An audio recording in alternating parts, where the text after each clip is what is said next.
New York Knicks basketball is brought to you by Beechwood Aged Budweiser, the king of beers. This Bud's for you. By American Express. By Nobody Beats the Wiz Home Entertainment Centers.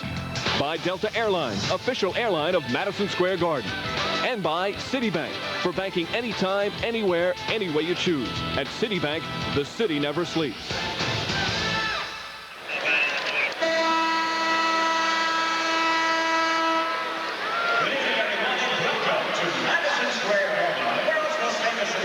Welcome back to Madison Square Garden. It's the Knicks and the Minnesota Timberwolves on this Saturday night. Mike Walshevsky is at the mic to introduce the starting lineups for both teams. At guard at 6'3" from Wisconsin, Stevens Point, number 30, Terry Porter. At guard at 6'5" from Nevada, Las Vegas, number 34, Isaiah Rider. Forward at 6'10" from North Carolina State, number 24, Tom Gugliotta. At forward at 6'7" from Mercer, number 42, Sam Mitchell. And at center at 6'11" from Duke, number 32, Christian Laettner. The trainer is Chris Palmer, assisted by Clayton Wilson. Assistant coaches Mike Schuler, Randy Whitman, Greg Ballard, and Jerry Seasting. And the head coach, Flip Saunders.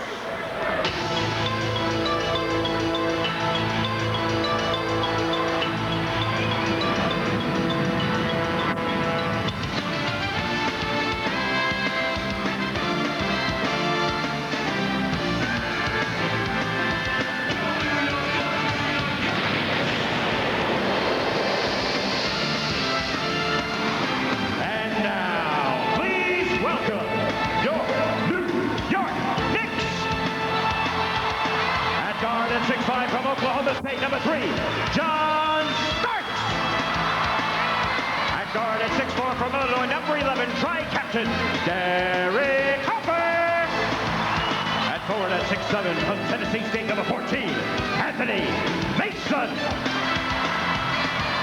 At forward at 6'9" from Virginia Union, number 34, tri-captain, Charles Oakley. And at center at 17 from Georgetown, number 33, tri-captain, trainer is Mike Saunders, the assistant trainer Tim Walsh. Assistant coaches Jeff Van Gundy, Don Shady, Bob Salmi, and Jeff Nix. And head coach to the Knicks, Don Nelson. Well, it's impossible to judge the impact, really, of Flip Saunders. This will only be his 20th game as head coach of the Minnesota Timberwolves. From a percentage standpoint, wins and losses, it is exactly what the team was doing before he was named the head coach. Well, we spoke to him, our own Michael Kay did, about the effect he's having on the team and the way they've been playing lately in his eyes.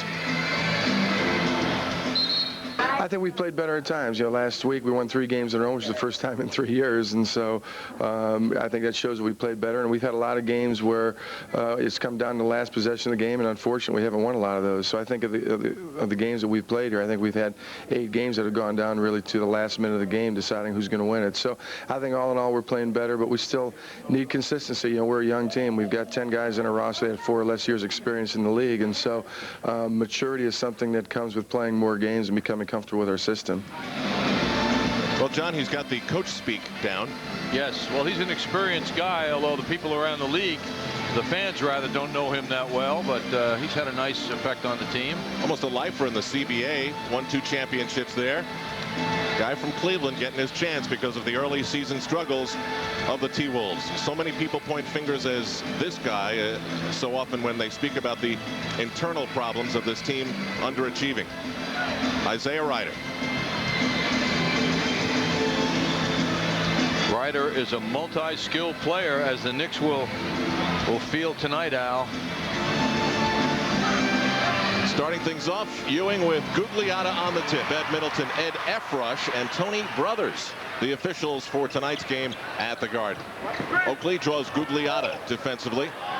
Rider guarding Starks, who quickly looks for 3. Ewing high over Gugliotta for the rebound. Gets the soft bounce. Well, Ewing just continues to roll, and As John mentioned in our opening, the lack of muscle on the front line of the T-Wolves is something that Charles Oakley and Patrick Ewing should be able to take care of from a rebounding standpoint. Oakley hustles for the steal. Harper with the big Gugliotta back, draws the foul. Hustle, committing every part of his body to stealing that basketball, Charles Oakley. Charles is just a totally fearless competitor when it comes to using his body. It's amazing what he gives game in and game out, and what a nice way for the Knicks to start out. A team that's trying to pull together now, not only victories, Al, but also a sense of team play and cohesiveness and caring for each other out there as they compete for their common goal. A sense of who they are, really. Last few games, Derek Harper's been very quiet offensively. Oakley's been quiet in both sides of his game. Harper hits in a very quiet atmosphere just underway. This is one of those give your season tickets to a friend nights that we have once in a while at the Garden. Leitner drawing Ewing way out. Ryder, great leaping ability, but Starks had a hand right in his face.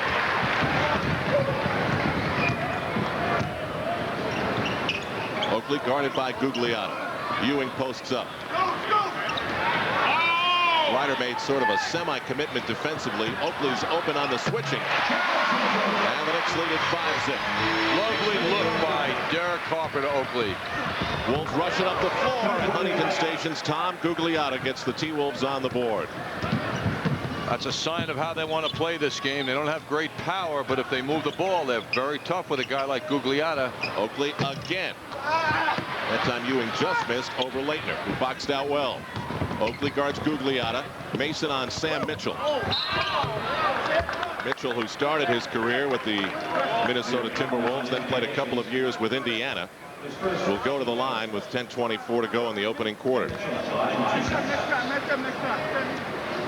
There's only one player who's played with the T-Wolves since the very beginning and remains with them, and that's Doug West. This is Sam Mitchell's second go-around with the Timberwolves. Originally an expansion player for them in 1989 when the franchise began. Spent 3 years there and then 3 at Indiana. It's a one-point game off the free throws. 5-4 Knicks.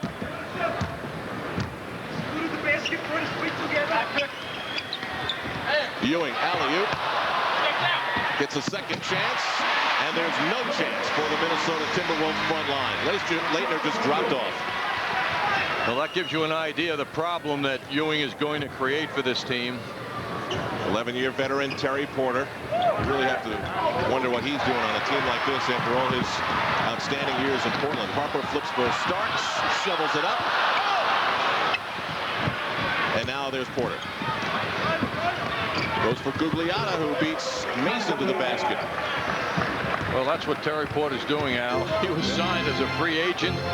Michael Williams, a very well thought of guard, out on the injured list right now, and perhaps with his career finished from what I hear. The problem with Terry Porter is, though, he's been asked to play too many minutes now, as this team has been hurting for backcourt leadership and help.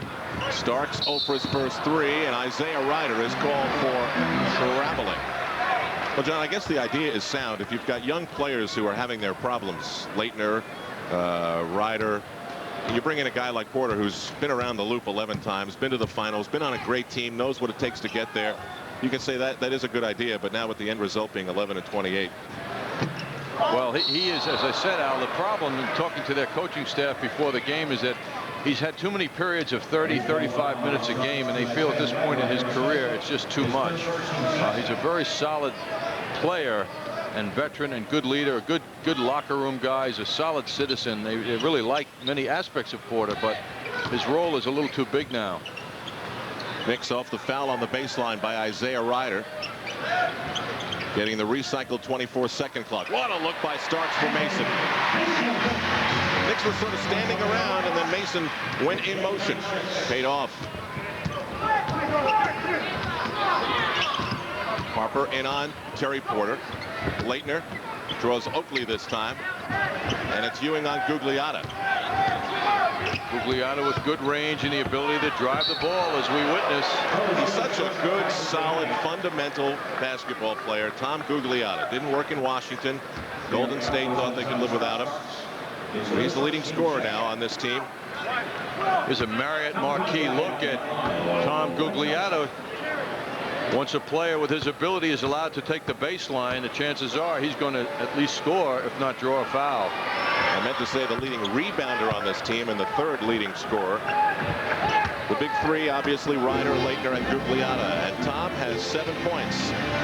Tom, who has, Al, as you remember, has had many off moments here at Madison Square Garden while wearing a Bullets uniform. And there's Charles Oakley getting his hands on the ball a lot here in the opening moments and doing it. 11-9 Knicks. 8 minutes and change to go in the first quarter. This should be an easy layup for Anthony Mason. You can see the way that ball came off the rim. It came out far, and the Knicks took advantage quickly.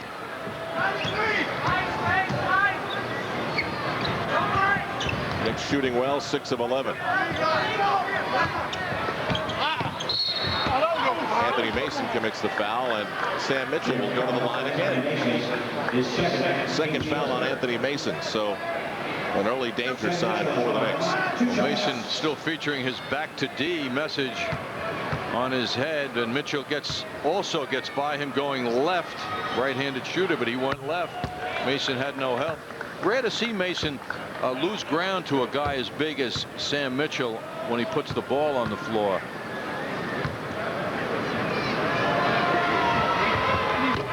Mitchell wearing the captaincy gets it done on the line. 13-11.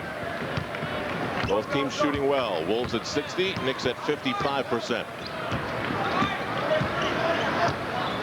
Knicks trying to get John Starks free off a pair of picks down low. Starks travel with the fake. Turnover. The first for the Knicks.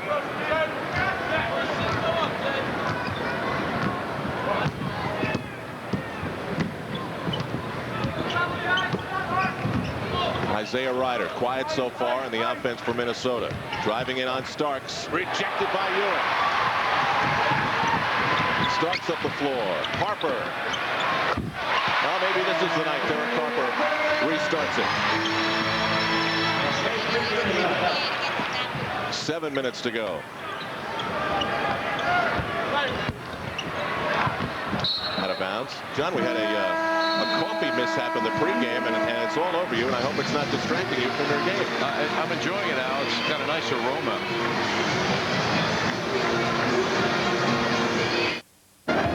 Strong move by Mason off the hip fake, and he drove it. Midas is a proud sponsor of New York Knicks basketball on MSG Network.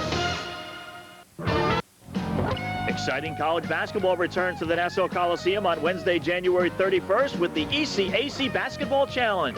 The Flying Dutchman of Hofstra face perennial NCAA tournament team Penn, and Stony Brook battles Adelphi. Tickets are available at the Nassau Coliseum box office and at all Ticketmaster locations.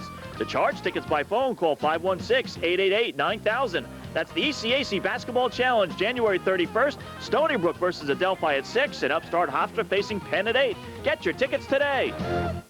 Save me! Save me! Save!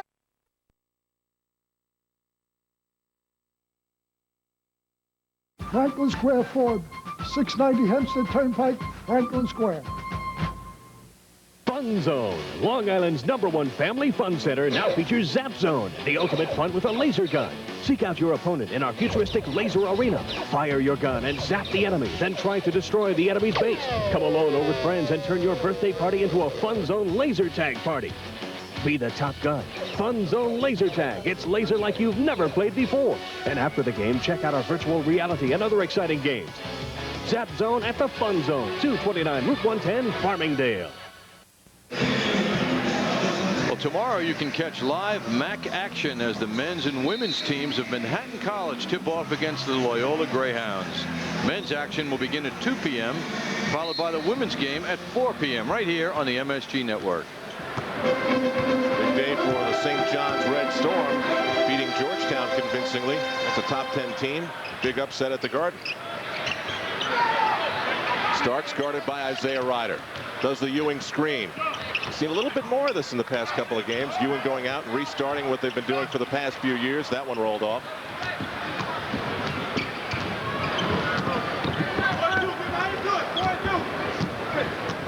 Leitner coming out high, trying to set up Ryder down low. Very tough one-on-one player. Good help from Derek Harper, though. Ryder.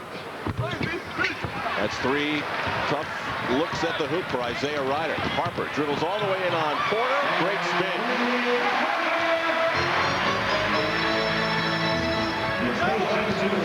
Those are the kind of drives, Al, that Derek Harper just could not succeed with Michael Jordan in front of him the other night. Derek has been so effective at driving the ball to the basket this year. Tom Gugliotta off. Knicks try to expand their 8-2 run. They're up by 6. Mason's open. Knicks showing ball movement. Well, Ewing has been getting double teamed upon getting the ball in his hand, so that immediately starts the rotation of the basketball to the open man. Gugliotta getting free. Oakley helped stop him. Nothing really clicking right now for Minnesota. 5:20 to go in the opening quarter.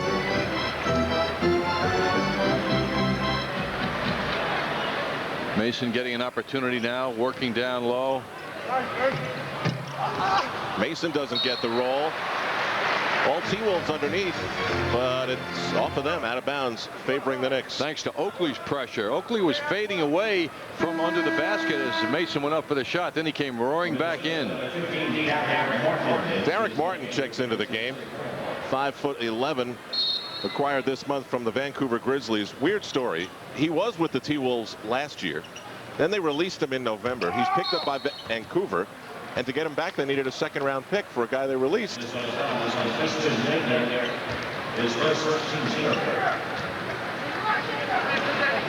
And our producer tonight, Frank DeGrace, who keeps track of where all these picks go, reminds us that that is the Knicks pick that goes back to the trade that brought Tony Campbell to the Knicks. That's John Starks finding the range from in front of Don Nelson. Minnesota calls timeout. 4:49 to go in the opening quarter. The Knicks up by 9, 20-11. Nobody does it like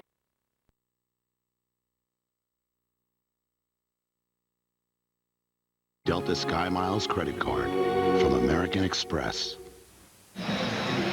Remember, Harrison Ford, when you're having good times with good friends, drink responsibly, because friends know when to say when. A reminder from your friends at Budweiser. It's Harrison Ford getting set to order some good eats. They don't come much bigger than him for me, John. I know. He's just sitting there with his best pal and having a good time. And I had a good time seeing Sabrina recently, Harrison Ford's recent motion picture, which was terrific. Looks a lot different in person, though, Al. I'm a big Humphrey Bogart fan. I just couldn't make the commitment. So Derek Martin will run the show now for the T-Wolves. And the Knicks pester him all around the perimeter. That leaves Sam Mitchell open for a moment. He's off, but a loose ball foul. Anthony Mason is called for the foul. That's the third, and it gets Charles Smith off the Knick bench. 3 quick first quarter fouls on Anthony Mason. And after the first free throw, Charles Smith will enter the fray. T-Wolves have lost 2 in a row. Prior to that, they won 3 in a row for the first time in a few years. And 2 of those were pretty quality wins. Sacramento and San Antonio. And sandwiched in the middle was a victory over Golden State. That very convincingly ended a 6-game losing streak. Sam Mitchell's really been shooting his foul shots well lately. 31 of his last 34 coming in tonight. And John, he's 6 for 6, so you've picked up on a theme. Ewing bangs it off the back of the rim. 22-13. There's Patrick's versatility. He's been working down low, working on the perimeter, hurting the T-Wolves both ways. Leitner sets the screen, but Harper slides through. Oakley helps out. Oakley almost got back to intercept. Leitner fouled on the shot. See, when Oakley came out to help out, the retreat to help. By the time he got back, help hadn't arrived quickly enough to deal with Leitner. Knicks have to realize when one of their big men goes out to double team the guards, as they often do. See Oakley coming out. Someone's open now. There's a big guy open. Charles heads back quickly underneath the basket. But the rotating Charles Smith just got there too late. But John, very active defense. You know, the Knicks have talked a lot recently about getting back to D. It's on Anthony Mason's head and it's in all the players' minds. The numbers of a year ago are about the same. I think what they're looking for is a little bit more of a defensive intensity, don't you think? Absolutely, Al. Absolutely. And they're verbally saying that themselves. But it's got to be backed up with action. Under 4 minutes to go in the quarter. The Knicks try to expose 5'11" Derek Martin with Derek Harper. Shovels for Oakley in traffic. Rejected by Gugliotta and grabbed by Sam Mitchell. They push it up the floor. Ryder sees Gugliotta on a great feed. Gugliotta for the second time in the quarter breaks free on the break. What a terrific sequence for Gugliotta, and what a special pass from Ryder. Harper on the miss, Oakley on the rebound, and the Wolves will be called for a loose ball foul. Gugliotta gets whistled for it. What an assist for Isaiah Ryder. Ryder going up in the air now. He sees Gugliotta running quickly to low position, and he fires that ball to him. Charles Smith gets the bounce. Knicks 24, T-Wolves 17. Again, Minnesota tries to accelerate their progress up the floor. Now it's Ryder, who has been struggling in this opening quarter against Starks. And a whistle, illegal defense called against the Knicks. The first. The next one will cost them. None of the three guards so far in the game for Minnesota, Ryder, Porter, Martin, have scored. So put a big check in the plus column for the defense being played by Harper and Starks so far. And the help also, particularly in the direction of Starks, who's guarding Ryder. Ewing jumps out to bother Derek Martin. Christian Leitner is off on the 15-foot jumper. And Starks for Harper, who spins on Martin. Saw Oakley, but the pass is picked off by Leitner and Martin. Mitchell rejected by Smith, who went up strong. Ewing couldn't save it from Gugliotta. Lofts it up for Ryder underneath, and he puts in the Sam Mitchell away, and we've got a technical foul. The official didn't let Charles get away with that. Fortunately, Charles's arm moved. Charles Oakley pleading the case. When did he shave the mustache off, John? Good pickup, Al. Charles arguing his case to no avail. And Charles Oakley is still pleading with Ed Middleton. Isaiah Ryder for the tee. Fans like that, obviously. Take another look at this play now. Oakley knocked down by Gugliotta, no call, so he's unhappy. And Mitchell getting up slowly, and then you can see Charles swing that arm. Sure, it was viewed rather unsportsmanlike, and that's why the technical was called. I think I'd be a little testy too, laying under the hoop, watching everyone jump up and maybe landing on my chest.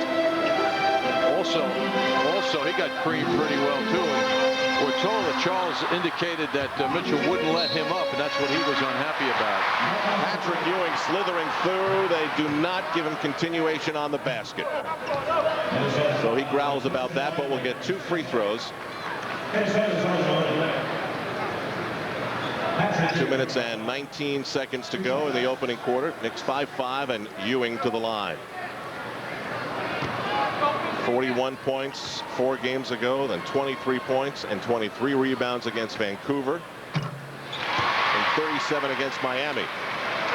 Patrick was 5 for 5. And Patrick just realized they didn't count the shot. So he's got to come back and take the second shot. He was 5 for 5 in Miami at the line. Didn't get to the line in 39 minutes against Chicago.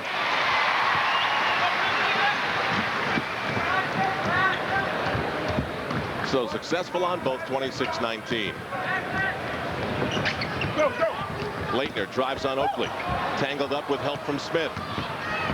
Derek Martin running hook shot. Beautifully done. Well, I guess when you're 5'11", you come up with moves like that.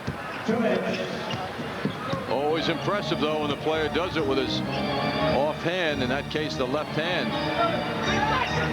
Gugliotta, solid first quarter with 9 points. Up on Oakley, and now it's Ewing, who checks the 24-second clock. Spins in motion. When he spun, he saw Smith. Stopped, almost lost it, got it back, and got an easy 2. Well, early opportunities for the Knicks to score down low, an awful lot here. Well, their main focus has to be defense, because it looks like the offense is not going to have a problem getting good shots. 10 for Patrick Ewing. He doubles Ryder. That reverses play for Minnesota. Leitner. Another miss. A big rebound by Smith. Boy, was he way up. Harper. All the way. Funny, Ewing was down waiting for a pass, but Harper just had clear sailing. Another attempt at quick transition by Minnesota. Ewing back for the rebound. Harper goes right at Leitner and throws it away. Oakley didn't move. He stayed still, and I think Derek Harper thought Charles would be filling the lane on the left side. Starks hears it, so does Charlie Ward. Many of the people here probably watched the Knicks beat Miami and watched Charlie Ward play a significant role in the fourth quarter with 6 points, 3 rebounds, 4 assists, and 2 steals in his 19 minutes. Leitner. Well, if there wasn't 3 seconds, it was definitely a miss. Minnesota's gone cold now, shooting only 33%. 3-on-1. Mitchell, bad pass. Still is able to slide behind Derek Harper for the 2. 26.8 to go. Charlie Ward came off the bench and immediately started to drive to the basket for his own play. Charlie, always very offensive-minded coming off the bench. Knicks cannot play it for a true last shot. The T-Wolves will have about 2 seconds when the 24-second clock expires. Smith comes up with an air ball. Gugliotta had it picked by Derek Harper, and so they do not get off a final attempt. After 1 quarter here at Madison Square Garden, the Knicks 30, Minnesota 23.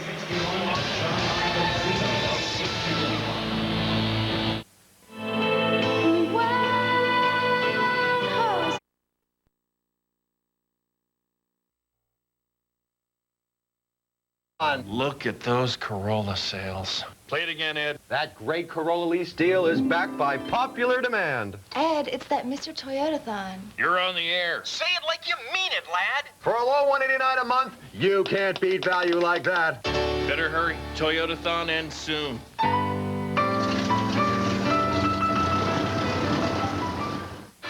New York Knicks basketball is brought to you in part by Toyota. I love what you do for me. Toyota. By MetLife. Get Met. It pays. And by Hertz. For business, for pleasure, nobody does it exactly like Hertz. We're back at the Garden, and we're courtside with John Turturro, who's here to play in this Legends game right after the Knicks game. So I'm sure you've been practicing a lot. No, not really. No, I haven't had the time. No. So if you're a New York native, must be kind of a thrill to play on the Garden floor later tonight. Sure, yeah. What about I'm a Knicks fan. Yeah, that's always good. I used to sit up in the blue all the time, so. Now, you know, you're sitting in where Spike Lee usually sits. I know you've been in a couple of his films. Yeah. Did he loan you the seats? No. Sometimes I come with him once in a while. Besides being in one of my all-time favorite movies, Quiz Show, you have been in a couple of his. What's next for you? I have 2 films coming out. One called Grace in My Heart, and the other one called Box of Moonlight. All right, well, we'll look forward to those, and we'll look forward to seeing you later tonight. Thank you. Back to Al Trawick now. All right, Deb. John, I would imagine if he really is a great actor, and he is, he just assumes the role of an outstanding basketball player, and we should see great things. I agree, Al. I sense a little Gardenitis, perhaps, too, with John. You know, he's a little nervous, perhaps, awaiting his own appearance here. That'll be on MSG right after this game tonight at the Garden. Doug West got bothered in the air by Charles Smith, who's very active and playing big. Charlie Ward for Charles Smith, big again. Charles Oakley yelling at the official for missing a call he felt. Meanwhile, the Timberwolves are suffering in their inability to protect the outlet pass, or at least delay the Knicks start to their break. The Knicks are getting the ball and having it at half court awfully quickly.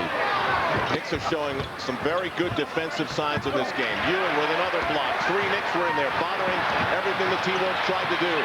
Ewing dribbles up the floor, and our first chance to see the kid just out of high school, Kevin Garnett, number 21, on the floor right now for Minnesota. Sean Rooks also into the game, grabbing that rebound. That is Garnett with the ball. It was more in than out, and finally out. Garnett's been getting about 20 minutes a game, averaging a little over 6 points a game. Drafted the 5th spot out of Farragut High School. Oakley is fouled by Gugliotta. 3rd foul on Tom Gugliotta. Unusual play. Charles Oakley holding off Gugliotta with his left hand and receiving the ball with his right hand and taking the shot. Oakley tidies up his uniform top and steps to the line. Great pregame look by Mike Quick at the story of Kevin Garnett entering the NBA just out of high school. He really didn't have the academic ability to go to college. Could have gone the JC route, but elected not to. Talking to Randy Whitman, one of the assistant coaches on the Timberwolves, before the game about Garnett. He said one of the many difficult adjustments he's making now is, as a high school player last year, as hard as that may seem to believe, at 6'11", he was playing back to the basket. And now he's facing his opponents more and more on the offensive end. You can see some of the numbers on him. 5th player taken overall in the last draft. But the feeling is universally by this franchise that they have a future star here. And the man with the basketball right now, Garnett. Hands the ball up to Derek Martin, who definitely stepped in the backcourt. No call was made.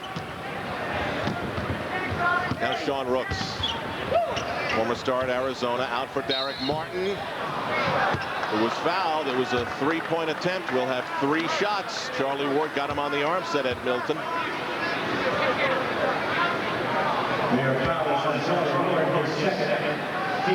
John, you ever wonder, how much of a different man you would be if you didn't have those college years at Fordham to look back on?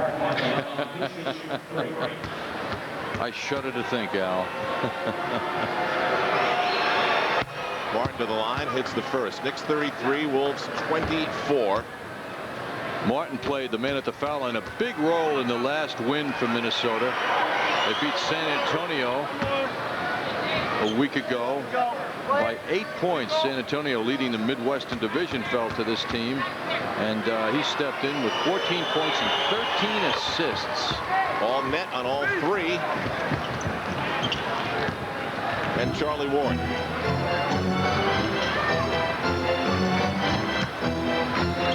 Charles Oakley, guarded by Marcus Bragg, making his first appearance in the game for Minnesota. Ewing spins over Sean Rooks. Oakley couldn't get the rebound. Charlie Ward with a good save. Hubert Davis tries to save it. And finally, it's grabbed by Kevin Garnett. Strange sequence. Here's Doug West. We're talking hang time with West on that particular shot. Wolves get it to a 5-point deficit. In transition, the Knicks are allowing a lot of opportunities to score. Charlie Ward tries to stop this Minnesota 5-0 run. Oakley, hard work with the foul. Well, you don't see Charles Oakley score much on reverse shots, but he worked so hard. He had good body momentum after the hard work around the basket. Charlie Ward with a shot that almost made it. Good follow by Oakley. Then he stays active in the play, keeps competing, and up and under is the direction Charles took that ball. Well, it was 1 Oakley against 3 Timberwolves near the end of that sequence. Oakley's got 8 points and 4 rebounds. Ewing's leading the way for the Knicks with 10 points and 8 grabs. 9 for Gugliotta, 8 for Sam Mitchell. Those are the highlights of the scoring story so far. We're in the second quarter with 9:07 to go. Sean Rooks. Patrick Ewing just missed getting a fingertip on it.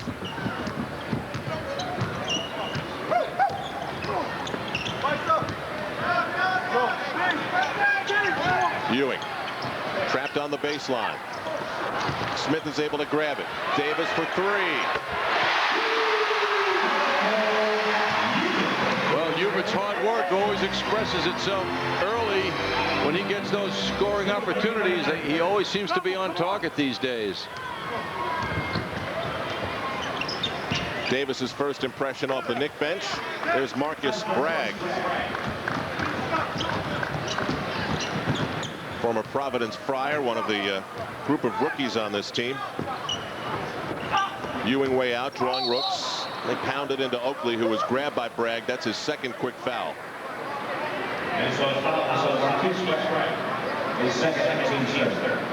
Jerome Allen's a rookie. Marcus Bragg's a rookie. Mark Davis a rookie. Kevin Garnett a rookie. And Christian Laettner returns. Laettner 0 for 4 in his first quarter minutes. Bragg with the 2 quick fouls leaves. He's been a DNP mostly for Flip Saunders. Knicks try to post up Smith. Laettner knocks it away. Davis, Oakley, Ward, Ewing. Everybody's touching it, including Smith. Oh, beautifully done. The fake. The defender goes by. 2 dunks for Charles Smith. 6 for him, 3 for Ford. Couple of rebounds and a blocked shot. Boy, that kind of passing will pull a team together and make guys feel good about each other. Doug West jumps out. Derek Martin slaps his hands. He wanted the ball back. Laettner rejected by Smith for a second block. And Charlie Ward leaps over the T-Wolves bench. And does it again. Well, the fans are very impressed, but the T-Wolves weren't. They were rather impassive to Charlie's antics.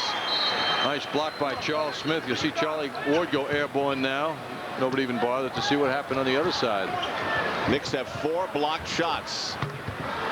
Doug West from outside, 41-34.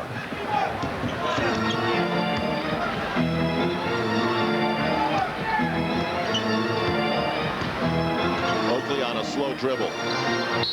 Bounces it out of bounds off of Charlie Ward, who discusses with Charles Oakley how that play should have worked. A little pressure now by Charlie Ward. But it's a solo effort. 7:05 to go in the first half.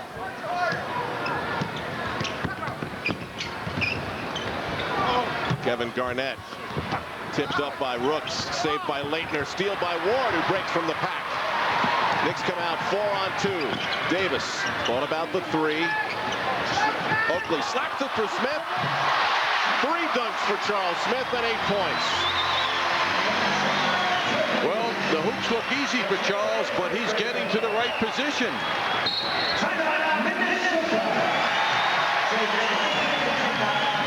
Minnesota has called a 20-second timeout.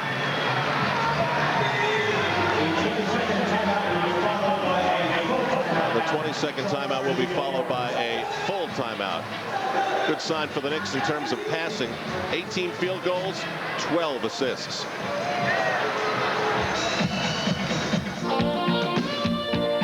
Manhattan visits Loyola to battle it out in a MAC Conference showdown tomorrow afternoon right here on MSG. West Monroe, Louisiana. Matilda Crabtree, 14 jump. First with the ECAC Basketball Challenge. The Flying Dutchman of Hofstra face perennial NCAA tournament team Penn, and Stony Brook battles Adelphi. Tickets are available at the Nassau Coliseum box office and at all Ticketmaster locations. To charge tickets by phone, call 516-888-9000. That's the ECAC Basketball Challenge, January 31st. Stony Brook versus Adelphi at 6, and Upstart Hofstra facing Penn at 8. Get your tickets today. Save me! Save me! Save me! I'm being held here. Your driveway 2, Franklin Square Ford, 690 Hempstead Turnpike, Franklin Square. Here's a look at the Marriott Marquis Skycam. The Knicks moving the ball very well here in the first half. Hubert Davis drawing double attention there. Charles Oakley, the Charles Smith down low. Charles Smith enjoying some fine passing coming his way tonight. Hubert Davis, also Oakley Charlie Ward inside to Ewing, back outside. No one's forcing. Charles Smith again with good position down low for another stuff. The New York Marriott Marquis, Broadway's biggest hit.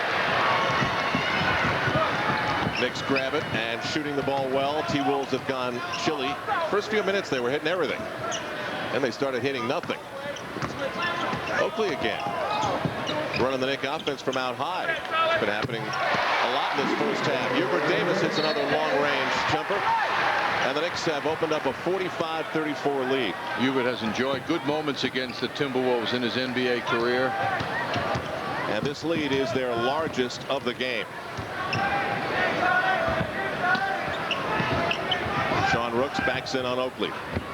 Well off. Oakley did a good job defending him. Patrick Ewing's on the bench, so the Knicks have their medium-sized lineup on the floor. Charles Smith again. Well, this is shaping up to be a night to remember for Charles Smith at the Garden. You know, it's funny, Al. Charles's shots have been coming in close. Certainly not shooting practice, so to speak, because he's been jamming the ball. But now, when you get the feel and the confidence of the ball in your hand, you can spread it out and start hitting those outside shots, as he just did. Garnett fires for Leitner. And Christian Leitner hits his first shot. He's got 4. And John, we're seeing Charles Oakley point guard. Again. Why not, the way he's been delivering the ball? Charles Smith is called for the offensive foul. His second. Terry Porter returns. So does Isaiah Ryder. Derek Martin leaves. And so does Sean Rooks, begrudgingly. At least that's the body language he's giving off.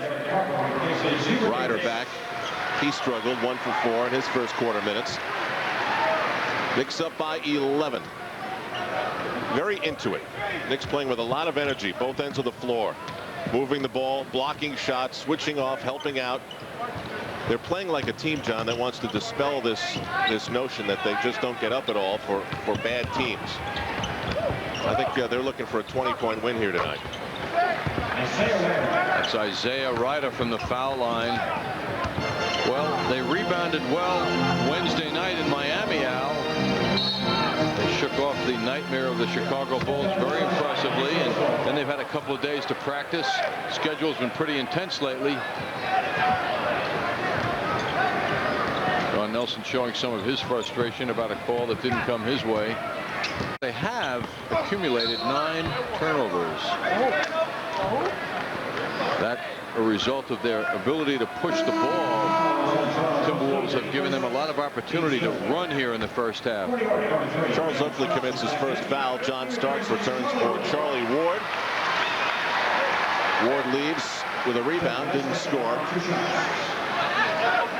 but was very bothersome defensively. Now Doug West, the only remaining member of the first ever T-Wolves team to take the floor. Doug, now in his 7th season, has been a double-figure scorer for the last 4 years. And as you mentioned earlier, Al, is now the Wolves' all-time leading scorer, passing Tony Campbell, former Knicks, a New Jersey originated player, Tony Campbell. Harper looking inside for Mason. Mason draws 2, almost 3 defenders. Starks for 3. Mason inside for the rebound, but he'll be called for the loose ball foul. Oh no, it'll be on Doug West. First on West, and the Knicks will get a fresh 24 with 4:16 to go in the half. Knicks with a 13-8 record here at the Garden, and a very similar 12-7 record on the road. Obviously, the home record is something they want to pump up a bit. Mason holds. Starks gives it back to him. Mason surrounded by T-Wolves. Starks again for a chance. Harper gets the second chance. Oakley gets the fake. And nothing for it. Surprised that Harper passed up a foul line jumper. Here's Terry Porter from just inside the line. It's 47-41. The T-Wolves shaving the 11-point Knick lead with a 7-0 run. Boy, Al, doesn't Terry Porter look a lot thinner than he was as a member of the Portland Trailblazers. Looks like he lost a lot of weight. Derek Harper going baseline with the foul and a free throw to come. Patrick Ewing returns. Yeah, he does look a lot thinner to me. Well, here's an exciting move by the oldest starting point guard in the NBA, Derek Harper. Beautiful drive, a lot of deception and strong finish. Terry Porter called for the foul. Patrick Ewing back. It's had a very solid first half. 10 points, 8 rebounds. Harper completes the three-point play, and the Knicks lead at 50-41.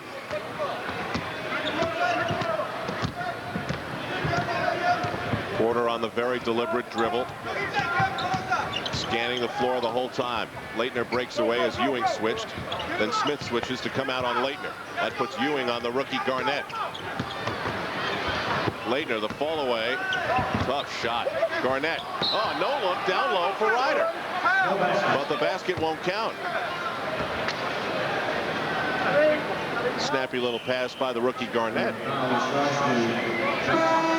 Randy Whitman, now, who I referred to before, one of the assistant coaches, talking about Garnett's passing. I was most surprised to hear about his assets described as he sees the whole court so beautifully. Timeout at the Garden. I'd have to say Larry is my best friend. The guy is a maniac for sports. He loves to play football. That's his sport, and he's the boss. And he'll never, ever leave a game early. What is this, the Arctic Bowl? He's rolling out the tarp with him. Larry! But all my life, Larry's always done me big favors. Mike, Diane, Mike. Hi. Very big favors. Yes. Cheers, buddy. When you're with a friend as good as Larry, shouldn't you have a Heineken? Person needs to send resume to New York. Wants to make a big impression. Goes to post office. Finds out priority mail is a smart solution. Resume gets noticed. Person gets job. Now, if you can only get a cab. Team needs new jerseys. Person has to deliver them overnight. Goes to post office. Finds express mail is a smart solution. Guarantees delivery. Jerseys arrive on time. Person avoids getting sacked. Yeah. Mom, tell the truth. Is everything all right? Is this where we reverse roles? Be serious. I mean, you won't have to sell the house or anything, will you? Well, why would I do that? Mom. Look, when you were away at school, Dad met with Greg Hall down at Payne Weber. Well, that was 10 years ago. They set up this annuity just in case anything happened. So you have enough? More than enough every month.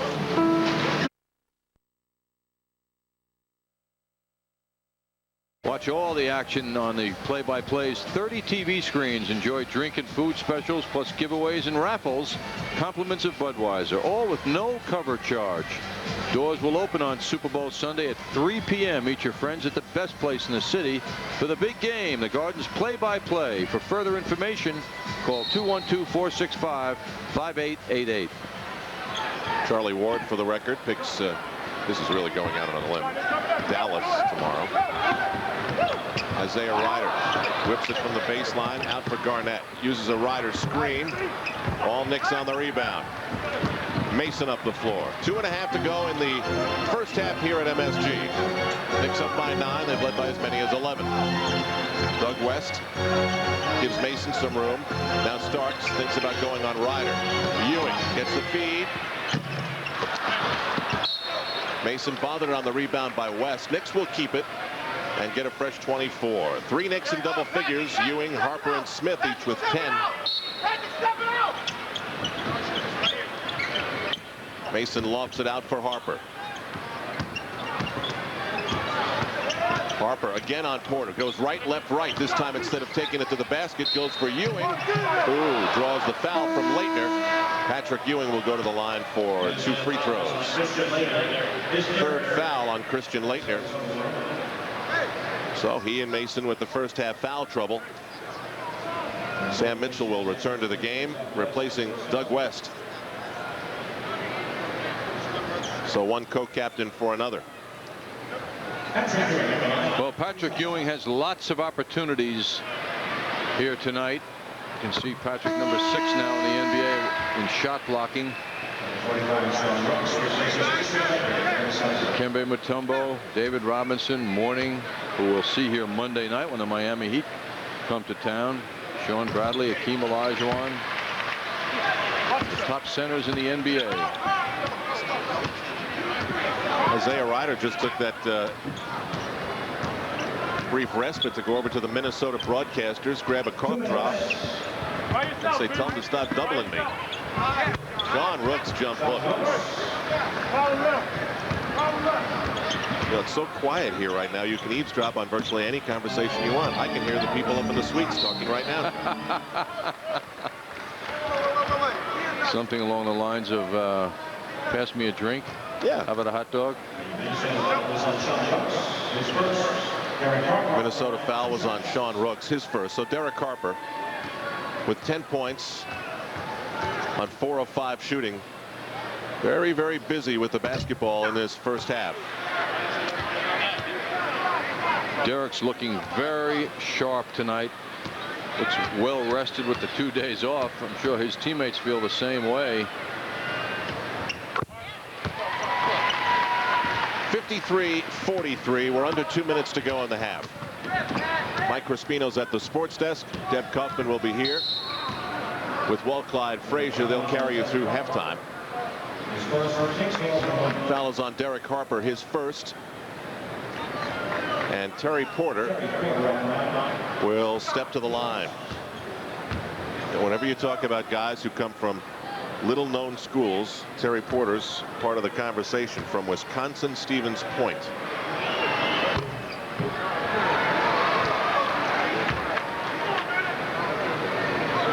Terry concentrating on bringing as much leadership as he can to this young team. Terry's also a symbol of the destruction that normally follows a team that's had many great years in a row in terms of making a run at the title, which the Blazers did. Starts for Ewing, for Smith. Smith, air ball. Ewing follows. Blocked on the glass by Rooks. They'll count it. Goaltending is the call, so the Knicks return to an 11-point lead.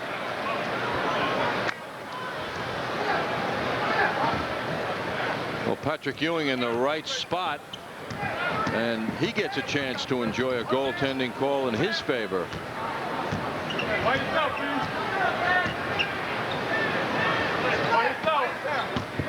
Brooks rolls it around. Ewing commits the foul. It's become a free throw battle here in the past few minutes. Game's not had much flow to it. Doug Christie enters the game for the first time. He replaces Anthony Mason. Mason leaves with 4 points and 6 rebounds. The Knicks front line has been very, very interested in grabbing all the rebounds they can. So here's Rooks to the line. Rooks now in his 4th season, spent the first 2 years with the Dallas Mavericks, emerged as a strong player. He was originally a 2nd-round draft pick by Dallas, then last year came over to Minnesota. I always enjoy seeing Sean Rooks because it gives me an opportunity to mention his dad, Roland Rooks, a New Yorker, and a guy I played a lot of sandlot basketball against. Al, he's now an official, enjoying his love of basketball by being an official here in the New York area. I love those alliterative names. They roll off your tongue. Roland Rooks. I know he's here tonight as well. Doug Christie tried to get it into Charles Smith. A T-Wolf got a hand on it, so it will be Knick ball with 1:01 to go. Ewing for Harper. Starks, Christie. Everybody's touching it. Knicks functioning well at both ends of the floor. 1 on the 24. Harper's going to let it go. Smith tipped it. Ewing couldn't follow to grab it. And this is Isaiah Ryder. Ryder very, very quiet in the first half. Throws it into the hands of Harper. Up the floor with Starks on the wing. Perfect pass. Blocked by Ryder. Good recovery. Garnett up the floor. 2-on-1. Mitchell for Rooks. Smith got in his face. Mitchell again. Smith the block, but the foul. Charles Smith standing tall defensively. 2-on-1. 2-on-1, and Charles, as you say, Al, right there, making it very difficult for Rooks. Charles having a major presence here tonight in the first half with his defensive presence. Doug Christie called for the foul with 25.9 to go. Sam Mitchell's at the free throw line again. That's his 7th free throw attempt in the first half, and he's perfect from the line.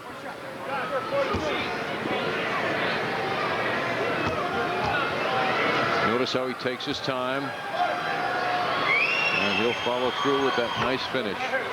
Perfect 8 for 8 from the free throw line. Sam Mitchell. So he's been there 8 times. The Knicks have only been there 12 as a team. Counting it down in the first half. Harper thinking about Ewing. But Ewing wants to spin. Oh, Harper had him. Smith taking up Mitchell. Rooks with the rebound. Ewing stopped him. But Rooks recovers, and the buzzer sounds. The Wolves get nothing off at the buzzer. A very solid first half for the Knicks. The T-Wolves with a flurry at the line in the late stages of the first half. Knicks led by as many as 11. Here at the half, it's a 7-point bulge, 55-48. Deb Kaufman will carry you through halftime on MSG in a moment.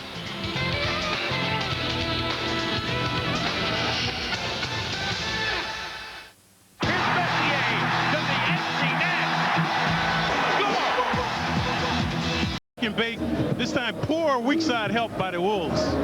Isaiah Ryder, the talk of trade all week. He's not exactly having a great first half. Tom Gugliotta, he gets it to Gugliotta here, but Tom Gugliotta doing it all. Yeah, dazzling pass by Isaiah Gugliotta, native of Long Island. So he was off to an auspicious start, but then he got in early foul trouble, so he was relegated to the bench. All right, thanks, Clyde. We'll look forward to your call in the second half. And Deb, I'd like to say you're much better to watch than Al. Oh, thank you so much. You shouldn't be watching, though. Aren't you calling the game? Can't help it. We'll be back with more of the halftime festivities right after this. Stay with us.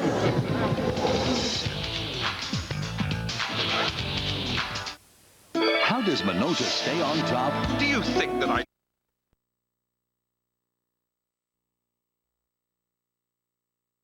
to the business section. I thought after you succeeded in business, you got to retire to Florida. The New York Times. Read what you like. But I don't feel like eating dinner at 4 in the afternoon. I'd like to tell you about my friend Jake. Jake is music. When you're with a friend as good as Jake, shouldn't you have a Heineken? New York Knicks basketball is brought to you in part by Mobile Super Plus Detergent Gasoline. Mobile, how can we help you? By the New York Times. Read what you like. By Coca-Cola. Always jammin', always Coca-Cola. And by your Tri-State Jeep and Eagle dealers. There's only one Jeep, and it's only at your Tri-State Jeep and Eagle dealers.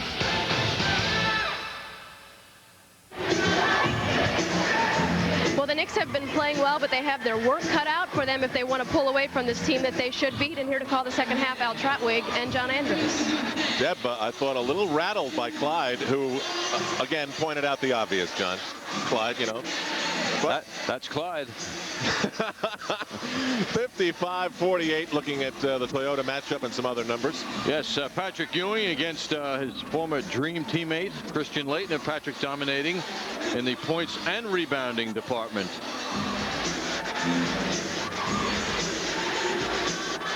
And we take a look at the other interesting numbers here of the first half. Field goal percentage favoring the home team, certainly.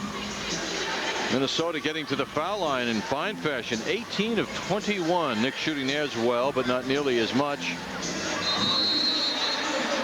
Rebounding favoring the Knicks as it should. Nice number of assists for the Knicks. A little too many turnovers, however, in the first half, but they were dominant in the shot blocking department. Charles Smith leading the way with 3 of the team's 6. Knicks kicking some butt on the boards. Crowd resettling in at the Garden. They spend halftime meeting the players who will take part in the Sharp Electronics Knicks Invitational. Some legends, some stars, local celebrities and the like. We'll have that for you right after this T-Wolves Knicks game concludes at the Garden. Well, the hoop by Minnesota cuts it to a 5-point Knick lead.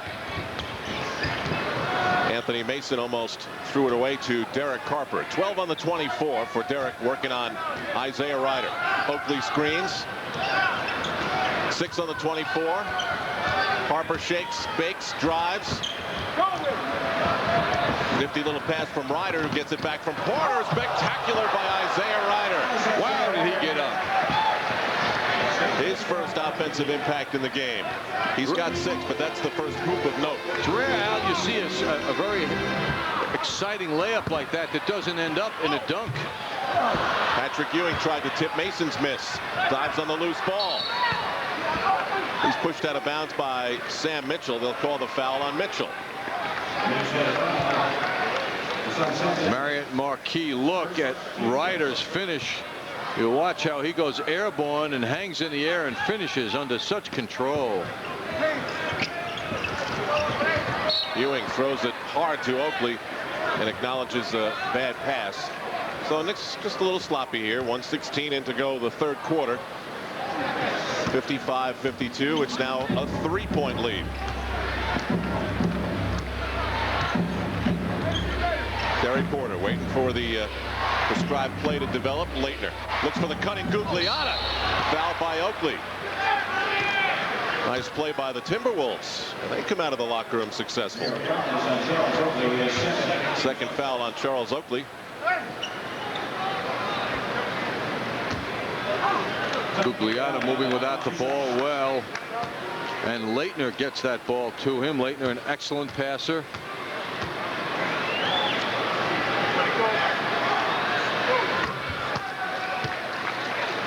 Tom Gugliotta in 11 career games against the Knicks, very much below his career norm at 10 points a game. Poor shooting percentage, foul shooting, everything down from what he normally does. But the Knicks have never seen the best of Gugliotta. Remember that first night you brought it up? He was like 3 for 17 or something awful with bullets. He had horror show performances here, particularly frustrating because his origin out in Long Island brought a lot of fans, naturally family members, and he just would never have big games here. That would be exit 49 on the LIE. Most familiar to you, Al. Yes. I've been stuck in traffic many times there. 6-0 run by the Wolves to get this second half started. Knicks go back to the ball movement. That was the mark of their success in the first. Starks for 3. Another rebound by Oakley. Bounds bodies with Leitner. And a foul called against Minnesota from the outside official Ed Middleton.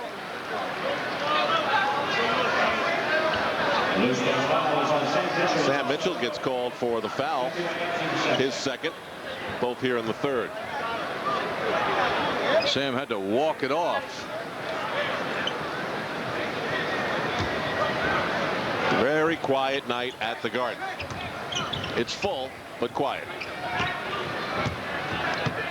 Ewing working on Christian Leitner. Goes up strong. And that's a hook that Patrick Ewing will probably be able to get on Christian Leitner 99% of the time. He's definitely got the strength and height advantage. Ryder gets the ball. Starks went for the steal. Trapped on the baseline. Stepping out of bounds. And Oakley and Isaiah Ryder come together. Very, very brief. What was terrific about that play for the Knicks is that John Starks went for the steal, missed it, and immediately Charles Oakley was right there to plug up the defense. The T-Wolves are 11-28. But 18 of their games were decided by Ewing from way outside, 10 points or less. 18 of the 28. In the NBA, if you're losing by 10 or less, you're in games that if you get rid of the silly little mistakes, you can win. Good point, Al. They've also lost 5 overtime games and had many such games. They feel that they should have won, honestly, another 7 games, which would bring this record 3 games to within 500, the record that they now have. Coming in here tonight, Minnesota at 11-28. Well, if I were the T-Wolves and I was only 1 win better than a first-year franchise, that would send out a warning flag to me. So, and it's starting to show in their attendance at the Target Center. Starks, Leitner, second chance to stop him. 3-second violation against the Knicks. I was asking members of the coaching staff what they feel their greatest need is to make bigger strides. And the answer was that we need a starting point guard. who can give us a lot of direction in the half-court offense, which is what Terry Porter's job is. But as I mentioned a couple of times, Porter is just playing too many minutes, and he doesn't have the speed and the youth that they need at that position. Gugliotta's shot may have grazed the rim.